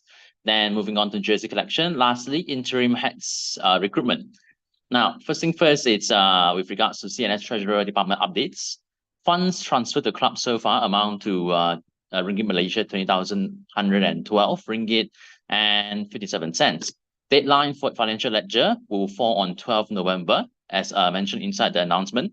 Deadline for fund application will be 15 November. And moving on to CNS Secretary's Department updates. CNS issue certificates will be distributed during the month of December, starting from around middle of December to all requested club societies and committees. For jersey collection, expected to arrive this week. Any day this week, the Sport Officers Department will compile, arrange, and inform via social media posting, and also to houses with regards to when jerseys are ready for collection.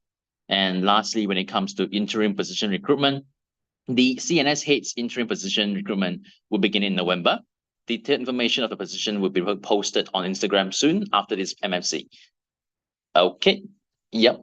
That's about it. And the report contributed by Ethan and Tinif, head of CNS. Motion acceptance by motion acceptance report accepted by.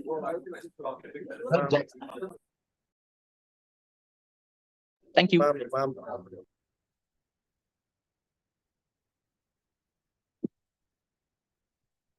Let's move on to the head of MUSA's report. So Rohan, all yours. Thank you, Hadi. So this will be the voice report. So here we have the updates from Secretary, Treasurer, Engagement, CROs, and Media. So first up, we have Secretary. with the proceedings from the International Body Program, October 2023. We had 150 signups for mentees and 30 for mentors, and the mentors have been successfully grouped with their mentees and instructed. And next up, we have the certificates and emails for MCN participants. All participants of MCN had been sent confirmation letters for their ticket purchase, while the MCN performers had received their certificates, and the winners are underway and will be distributed soon. Next up, the updates from the MUSA treasurer. We've completed the financial report for Jom Sunway October intake for engagement, and we've submitted on the fund tracker and waiting for reimbursement. The same can be said for Game War October intake. We are submitted on the fund tracker and are waiting for reimbursement. And next up, we have CROs. There's a typo here. CROs, so we completed the financial report for MCN, which have been submitted on the fund tracker and are waiting for reimbursement. And for media, we completed the budget proposal for MIMA, submitted the fund track on the vendor payments. And we've done this as well from the MUSA website, which is on the fund track under cash reimbursement. And we've also completed budget proposal for both monthly competitions, which are submitted in the fund tracker on the grant voucher requests. Next up are the updates from the MUSA engagement. And for Jom Sunway, the event had occurred on 21st October 2023 on a Saturday. And overall, they have said the event had went well. And for Orientation Game War, the event was set to occur on 28th October 2023, and the event had went well. And updates from MUSA CROs for Monash Culture Night. The MCN was held successfully on 8th of October at MUSA Convention Center, which had a record-breaking ticket sales for MCN of 494 tickets out of the 550 compared to the last year of 300 tickets. And MCN has showed a total of 8 countries performing.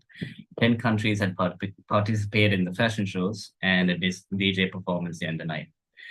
Indonesia, Bangladesh, and Sri Lanka secured the winning positions for performances. Indonesia and Africa won the Prince/Princess and King/Queen, respectively. There have been, however, there have been several complaints on the amount of food that have been served, and which will be delivered to MUSA CRO 2024.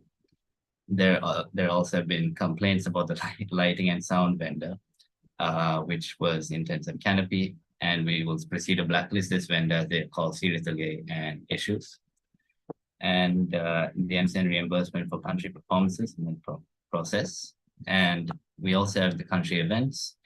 And Korea had celebrated the Korean night on the 20th of October. And India had also celebrated their Bollywood night on the 23rd of October.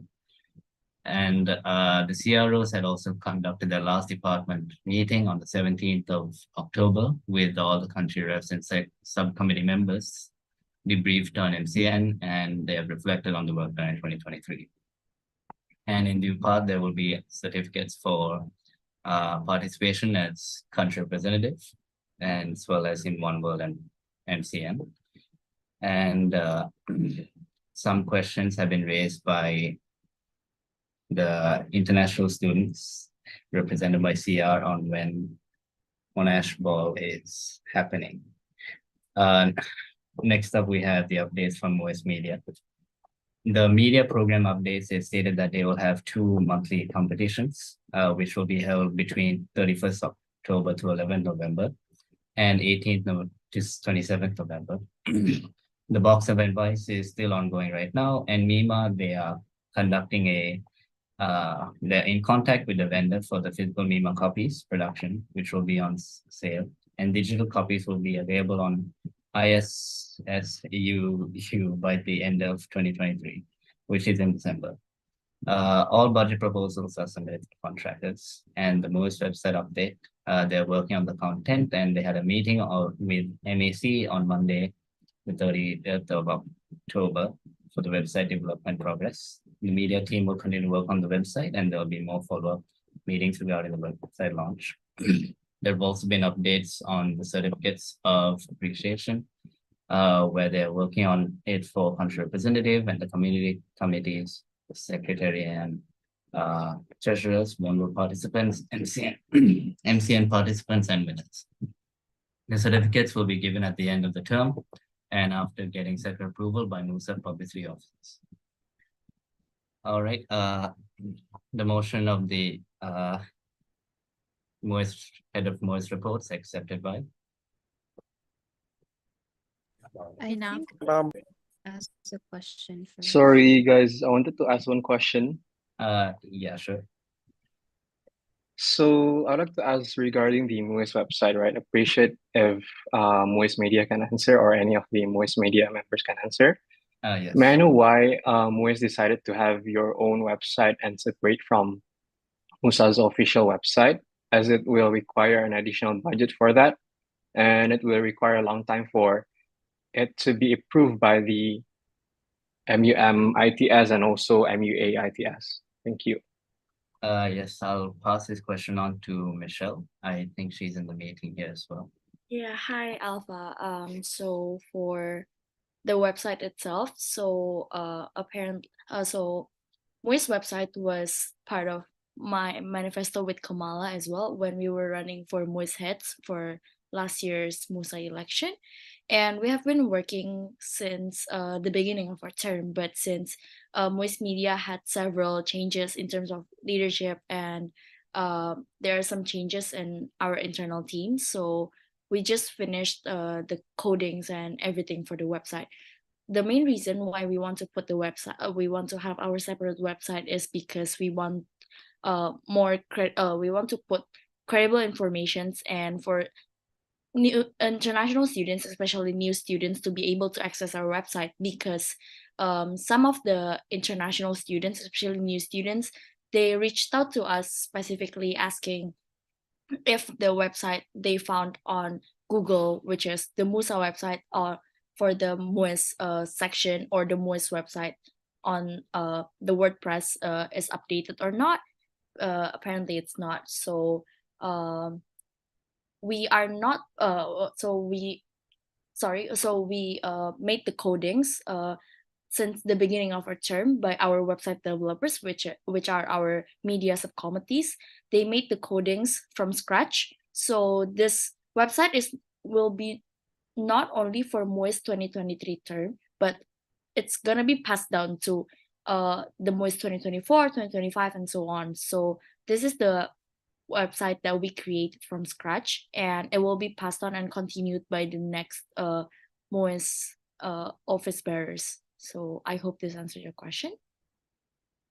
I think that doesn't answer my question because my question is why it's being separated. When you answer that, it's being separated because you want more students to get to MUIS website. Is that correct? And then the updated information, is that correct? Yeah, right? and we also have like event section. So we also want to provide information for our events, especially for the students or the people who cannot come to our event. So my question is, why don't you maximize the current MUSA website? And because I believe all of the features that you might need it is already there. The resources is there in MUSA website. So because when you want to create another website for this, you might need a long timeline for this. And then also you need an approval from ITS, which might need to get a long timeline as well. So yeah, it's not efficient, I believe. Okay, so from my end, I think I made it pretty clear because we want to have this website to be passed on to the next MUIS office bearers, and we want to have separate website because from my end, this was me and Kamala's manifesto for our when we were running as MUIS head last year.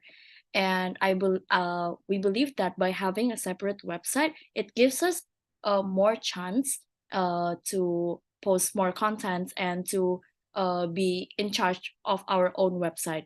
We are aware that the fact that we need more approval for the website from ITS, from MAC, from HAC, from MSC as well.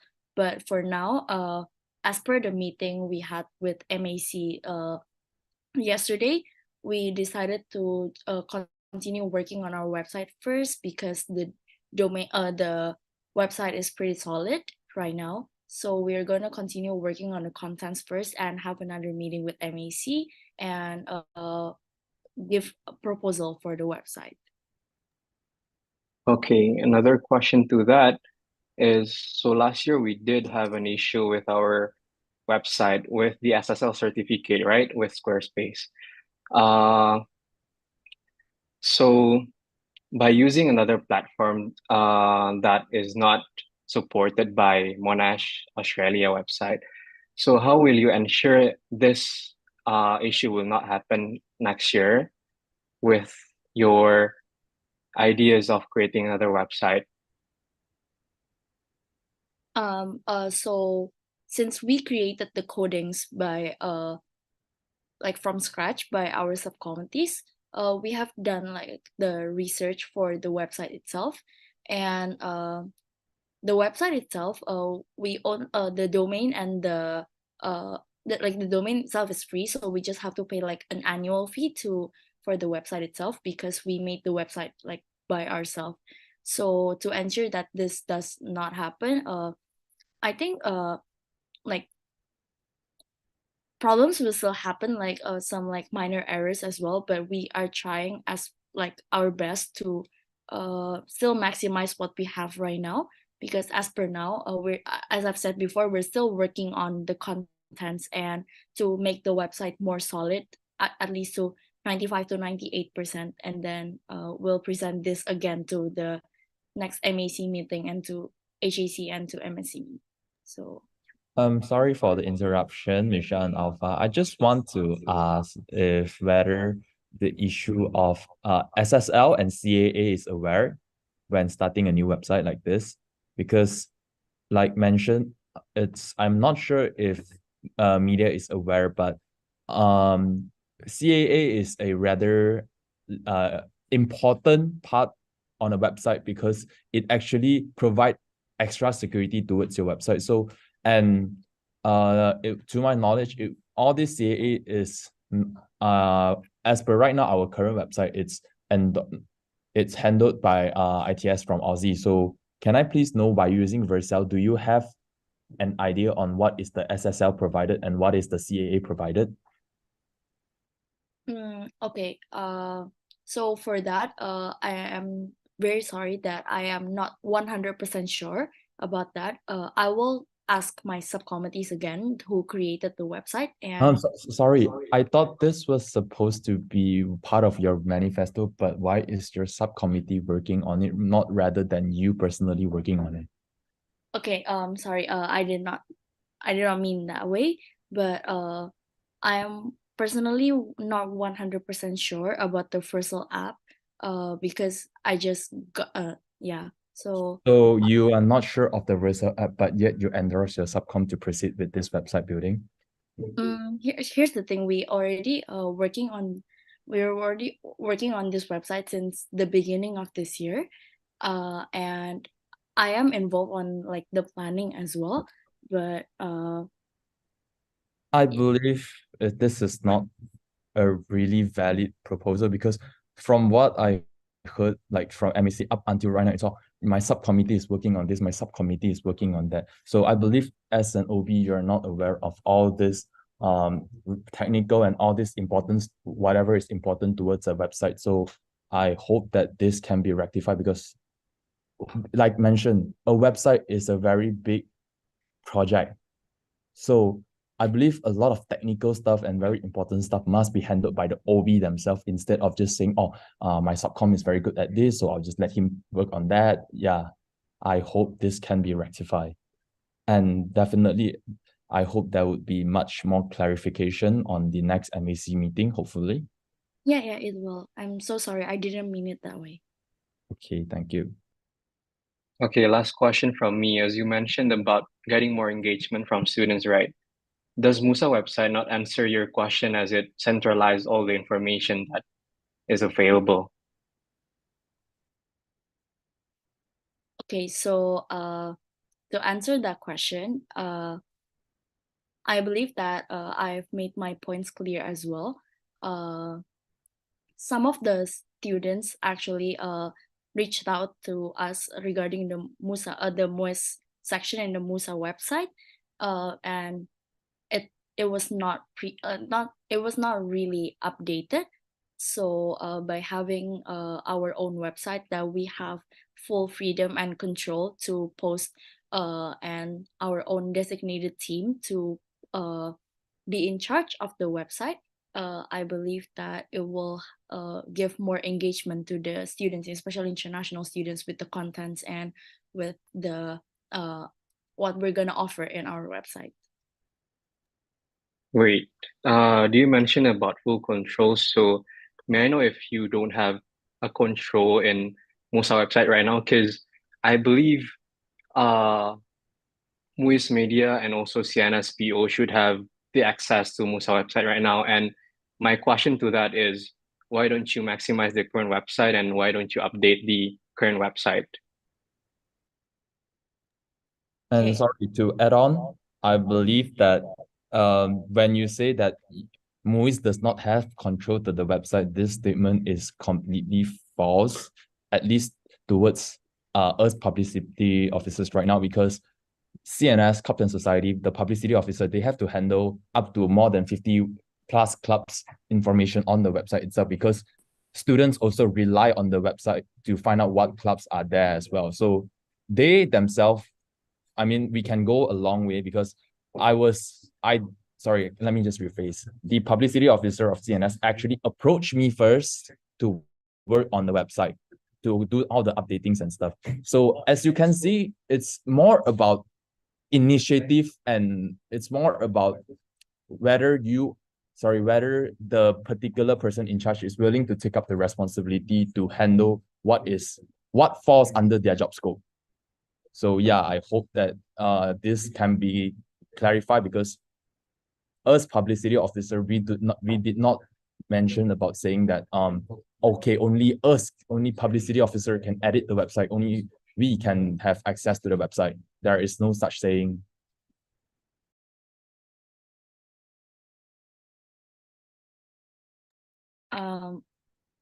So should I still answer the question from Alpha? Or okay, sorry, can you repeat the question again? The question is that why you're not updating the current website? Because that's the main concern, why students are approaching you and asking you why the current website is not updated, right? Instead of creating one more website that needs another step of approval, another step of budgeting, why don't you update the current one and go with that instead?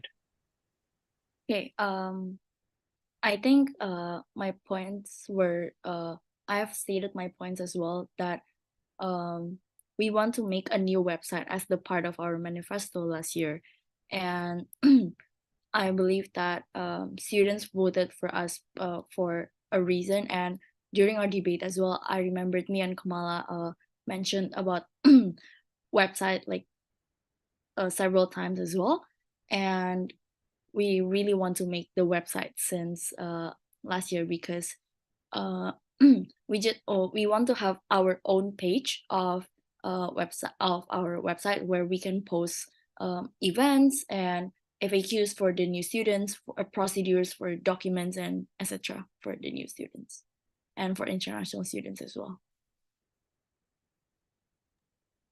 So if you're stating back to your manifesto, right?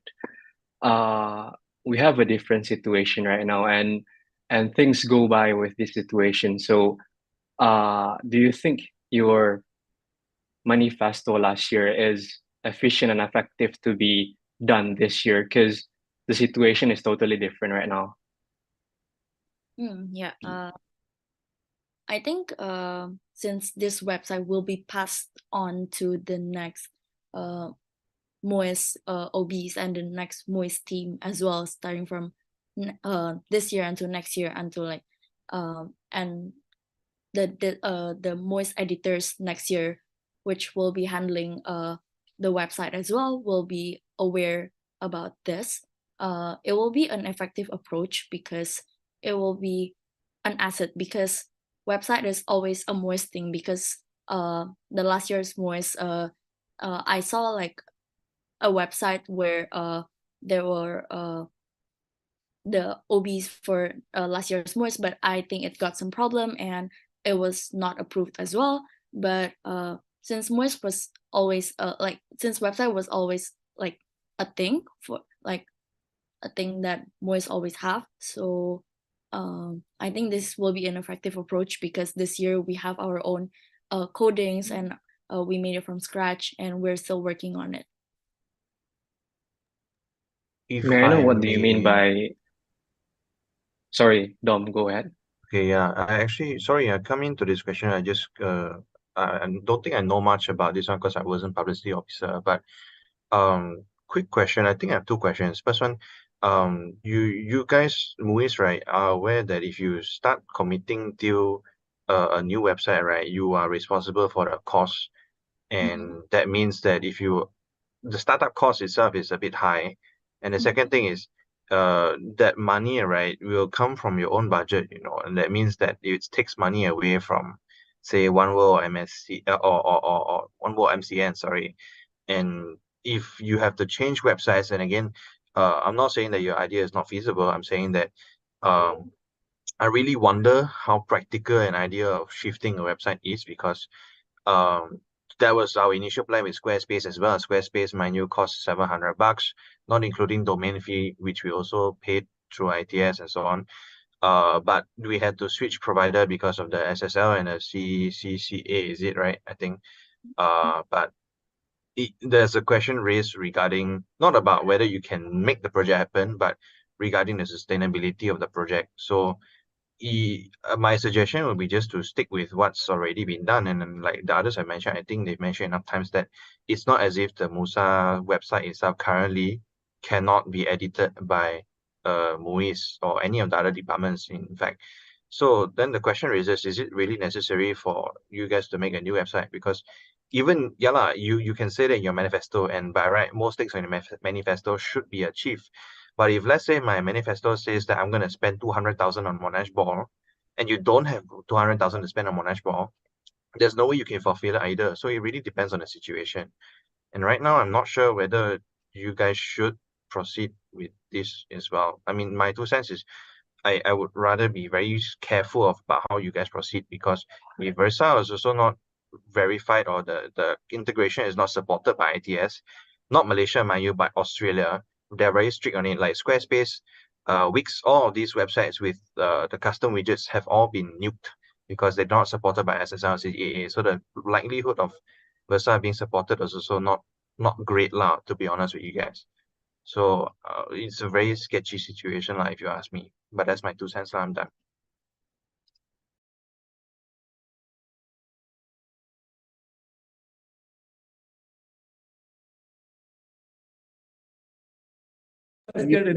Kamala, you raised your hand. Anything you want to add? Yeah. All right.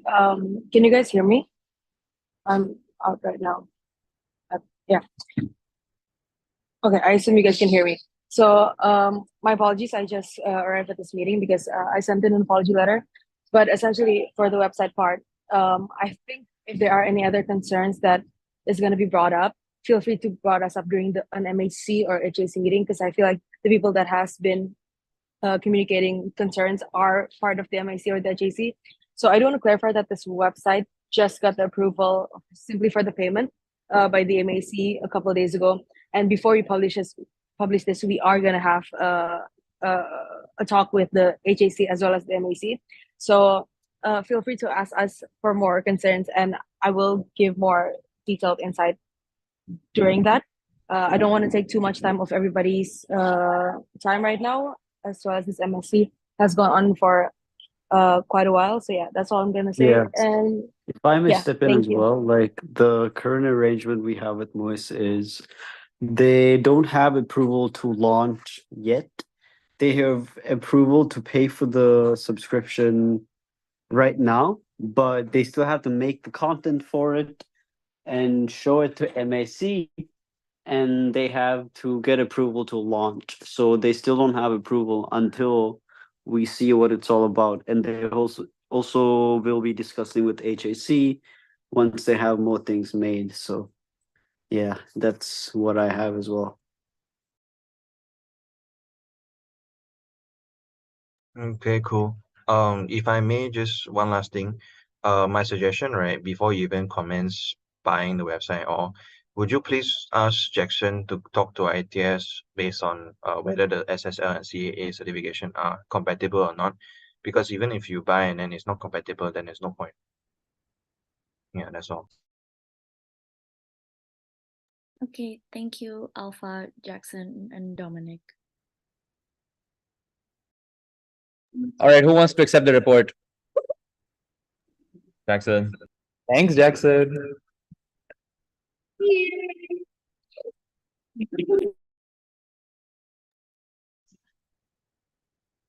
All right, let's move on to the activities chairperson's report. So Mangya and Sonia, all yours.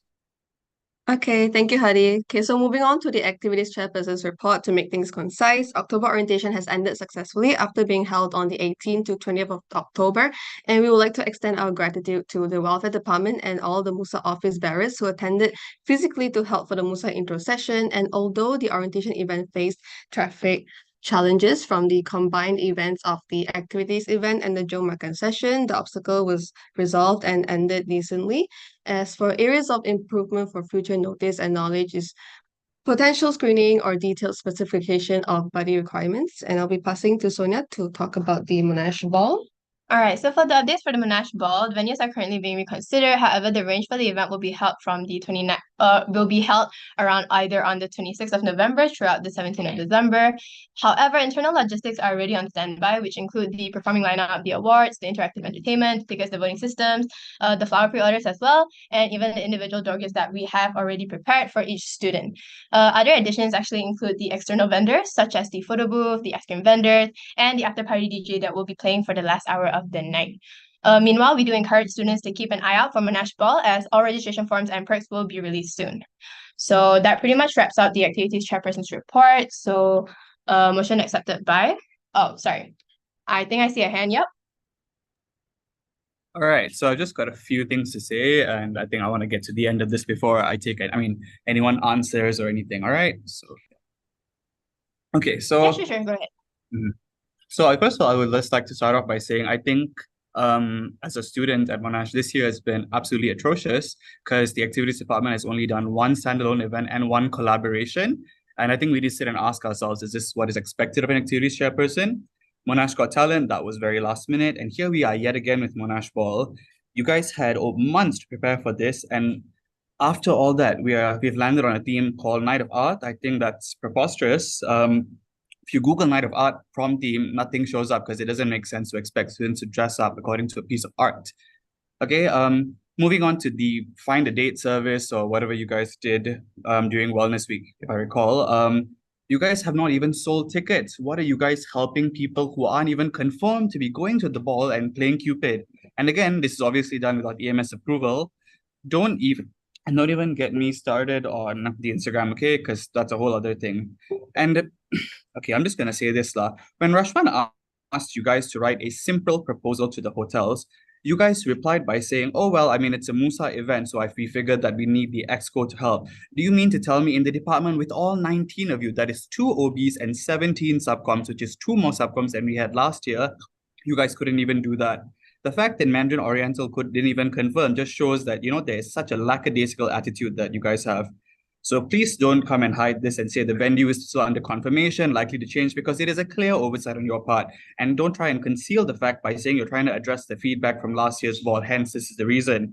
Today, we don't even have a confirmed venue. And here we are talking, scrambling to find a new venue because, again, Mandarin Oriental has placed you guys on... I'm really sorry, Niran, but can you just get to your guys. point? Because it's already like late and get to your point, Niran. I have till 10:30, I believe. But you won't finish at 10:30. No, trust. Don't worry, I'm almost done. Yeah, all right. Inside, please maintain decorum, please. Yeah, okay. EMS, okay? EMS last year was done by the 3rd week of September. Here, we don't even have an approved EMS, all right? And again, you guys want to have a bigger Monash Ball this year. the fact that the date hasn't even been announced, international students have already begun booking their flights back, having it in December, internships have begun, chances of meeting this goal are unlikely. And even if you guys reply now and say that you guys have been busy, you guys didn't do anything for EDI week that was taken off your plate. Ensemble welfare and MUIS carried that entire week. And what's the justification? Last year we had orientation, and despite that, we were still able to hold Monash Got Talent, EDI, and ball. Granted, with all the issues we faced, we still were able to sort that out. Okay. Yeah, I don't want to go on again as you guys mentioned, but yeah, I think we are owed a proper justification or explanation, because here we are about to go into November with nothing. All right, so if I can answer, no worries. Okay, so since there's pretty much seems to be a lot of concerns for you, so no worries. I think we can bring this up in a different separate meeting. But if I can answer the first few questions that you have, because I think that were pretty much a lot. But it's okay. I'll just run through the first few. In terms of events, because there was quite an amount mentioned, but I'll just run through the first few because that's as much as I remember. Yes. Wait. So I guess a lot of this does boil down to like Monash Ball. So with dates, I think if I'm not mistaken, Koki got his quotations today. So Monash Ball will still be happening. Initially, Nirain, when you raised these complaints, we did work with activities to, I would say, yeah, you have a lot of valid points, but to be honest, the EXCO's main concern was to really expedite everything related to the event. So we did find quotations. Koki found more today. So right now we are working to get everything submitted and everything working. So that's what we've been working on as well. Internally, I'd say. And we are working on the necessary, I'd say, consequences as well, because you raised points. I think Hadi should be responding with you because you did send like a letter of complaint to the EXCO, and the EXCO met the other day. We did all know about it as well, so we talked about it, and I guess Hadi should get back to you regarding that, to be honest. So yeah, right now we're working on getting it sorted out internally. We have a lot of options. We've considered catering a few options as well. So it is very delayed, yes, and you've raised a lot of valid complaints. So we have discussed complaints and consequences for that. It's just we don't really plan to do those consequences and anything related to that at this MSC, because we think spending time will further delay anything related to Monash Ball. So it's better to wait till later to do it. Yeah, that's the thinking behind that, to be honest, as well. That's an internal standpoint from my point of view. If I'll anyone also else add has- on. Wait, Rashwan, you still speaking? Yeah, go ahead, Hadi. Yeah, I'll just add on. Any other concerns anyone has regarding Monash Ball and the way it's being handled, this can be discussed separately, and not during the MSC.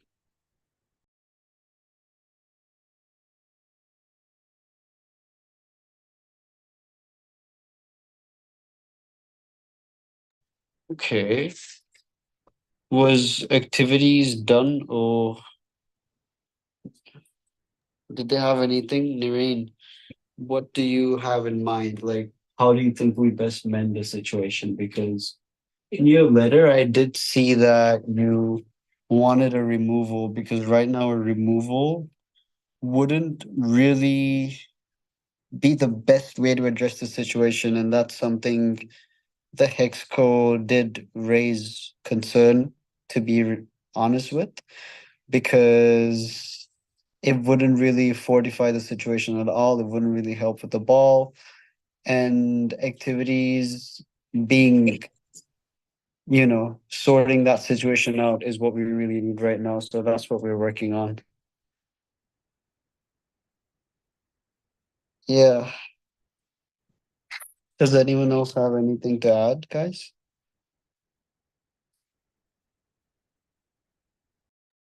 I think that the activities people should clarify that most of the issues are stuck on finance.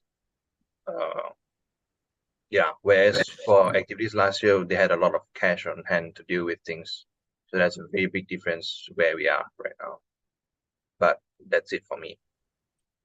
However, to my knowledge, there is cash on hand due to the merch sales. So I'm not sure if the issues are necessarily solely tied to finance, because I think there's a lot of other It's really underlying just issues. like, it's not really about the cash on hand. It's really about the way that we planned the profits of our merch as well. We don't really have the way where we can just be like, hey, here's this money. You guys can pay for it. And then there's no way that we can reimburse that money. It's just gone, you know? And we don't have as much as we'd hope we can to really do that with a lot of departments that are pretty, to be honest, without that money over budget. With that money, we are right on budget. I'd say under budget. We can spend some money, but merch, a lot of people are relying on that. So for ball, we can spend quite a bit about it, like a bit of it, but not much of it, not all of it, not a lot of it. That's my take on it. Yeah.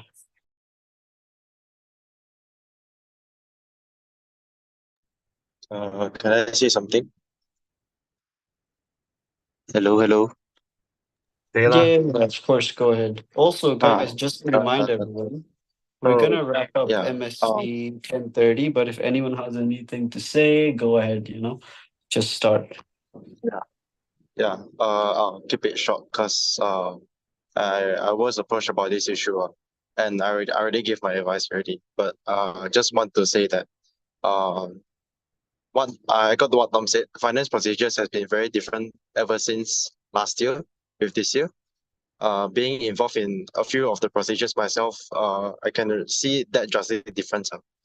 And in regards to events in general, I won't comment much, but I believe in the motto that quantity is better than quality. Yes, you can argue that there's only one standalone event and one collaborative event, but because the structure or like the fine line between student life and MUSA in regards to campus-wide events is not refined yet. This has technically been an ongoing issue with MUSA activities, welfare, and also student life. So, which is why during the election of the next activities chairperson, this question was kind of doubled down for the successors. So hopefully, with this current, I won't say issue, but I would say current structure, there could be a structure that is clarified between MUSA and student life in regards to having campus-wide activities, mainly for the portfolio of Monash Malaysia. That's one thing I would like to bring up as well. And I believe the successors for activities would be aware of this already. And I believe all the activity chairperson will give their all effort to actually establish, improve on what has been done, not deterring any efforts, but situations has been different. Improvements must be made.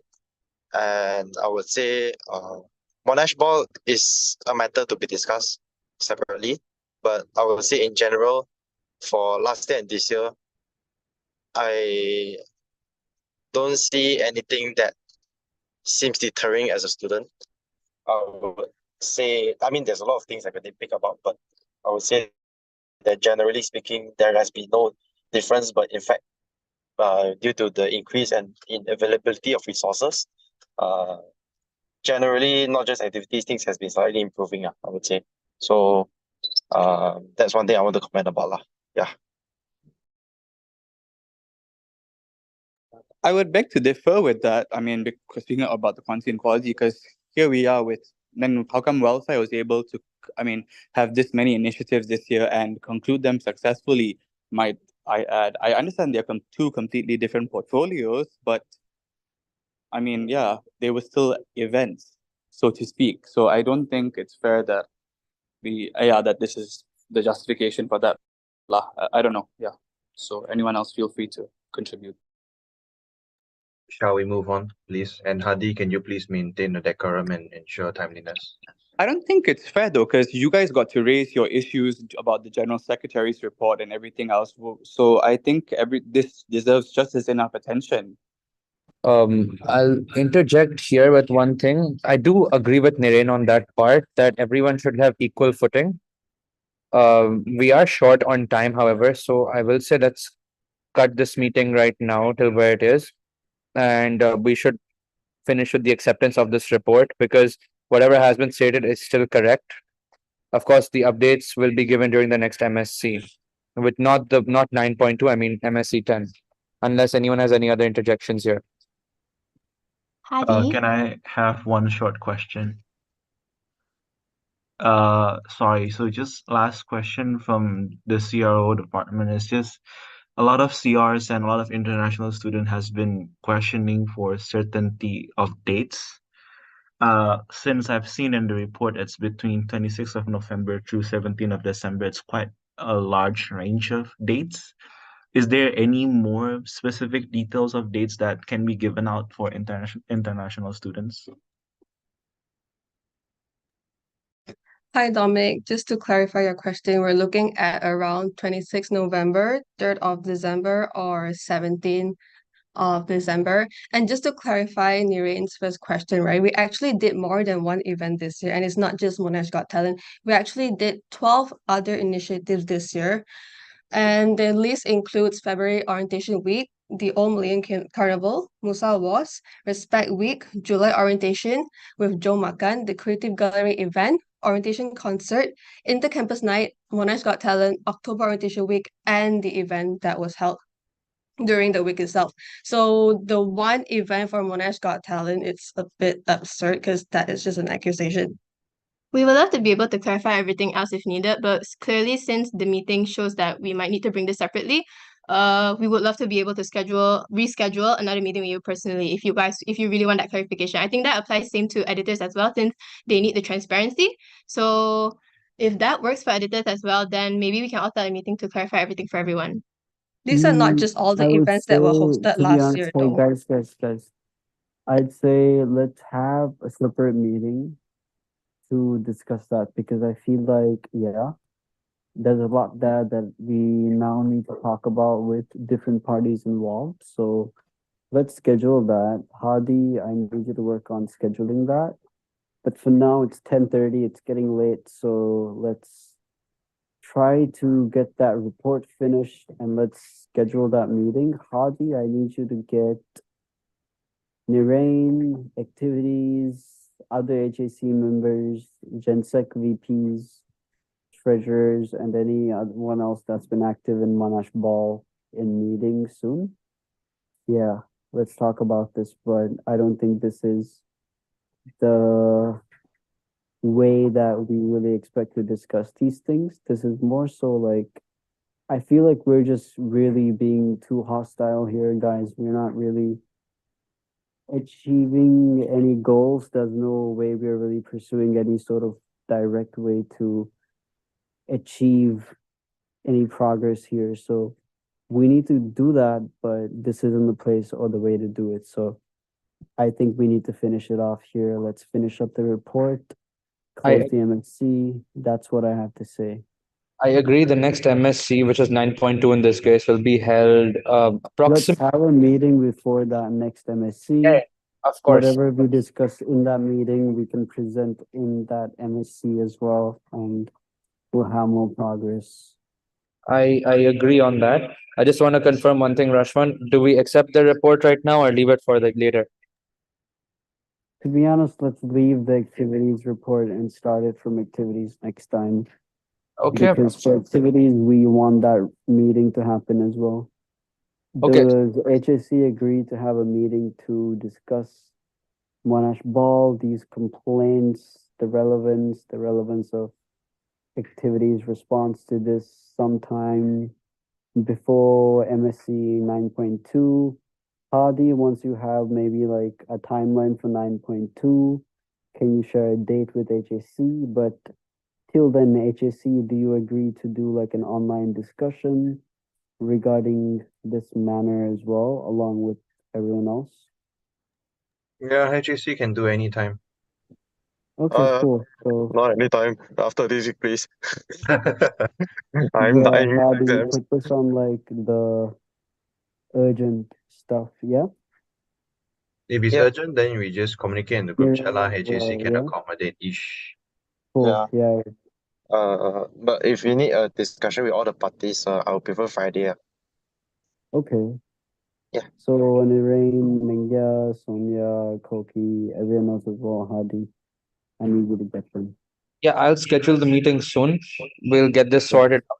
For now, let's end this meeting here and we'll have a 9.2 probably in around 2, maybe 3 weeks, depending on everyone's schedules. Yeah, I'd say 2 rather than 3 because All right. we'll see. I mean 3 maybe. Let's see how it goes. Okay, But sure. for now, let's wrap it up here. All right, so we're gonna wrap up the meeting. Thank you all for attending. Thank you, MUSA 2024, for coming. We would expect to see you guys in future MSc meetings too before your tenure begins. So until then, yeah, this meeting is over and publicity. No, next MSc. Okay, the picture will be taken at the next MSc, which is 9.2. So thank you all for tuning in. We'll see you guys later.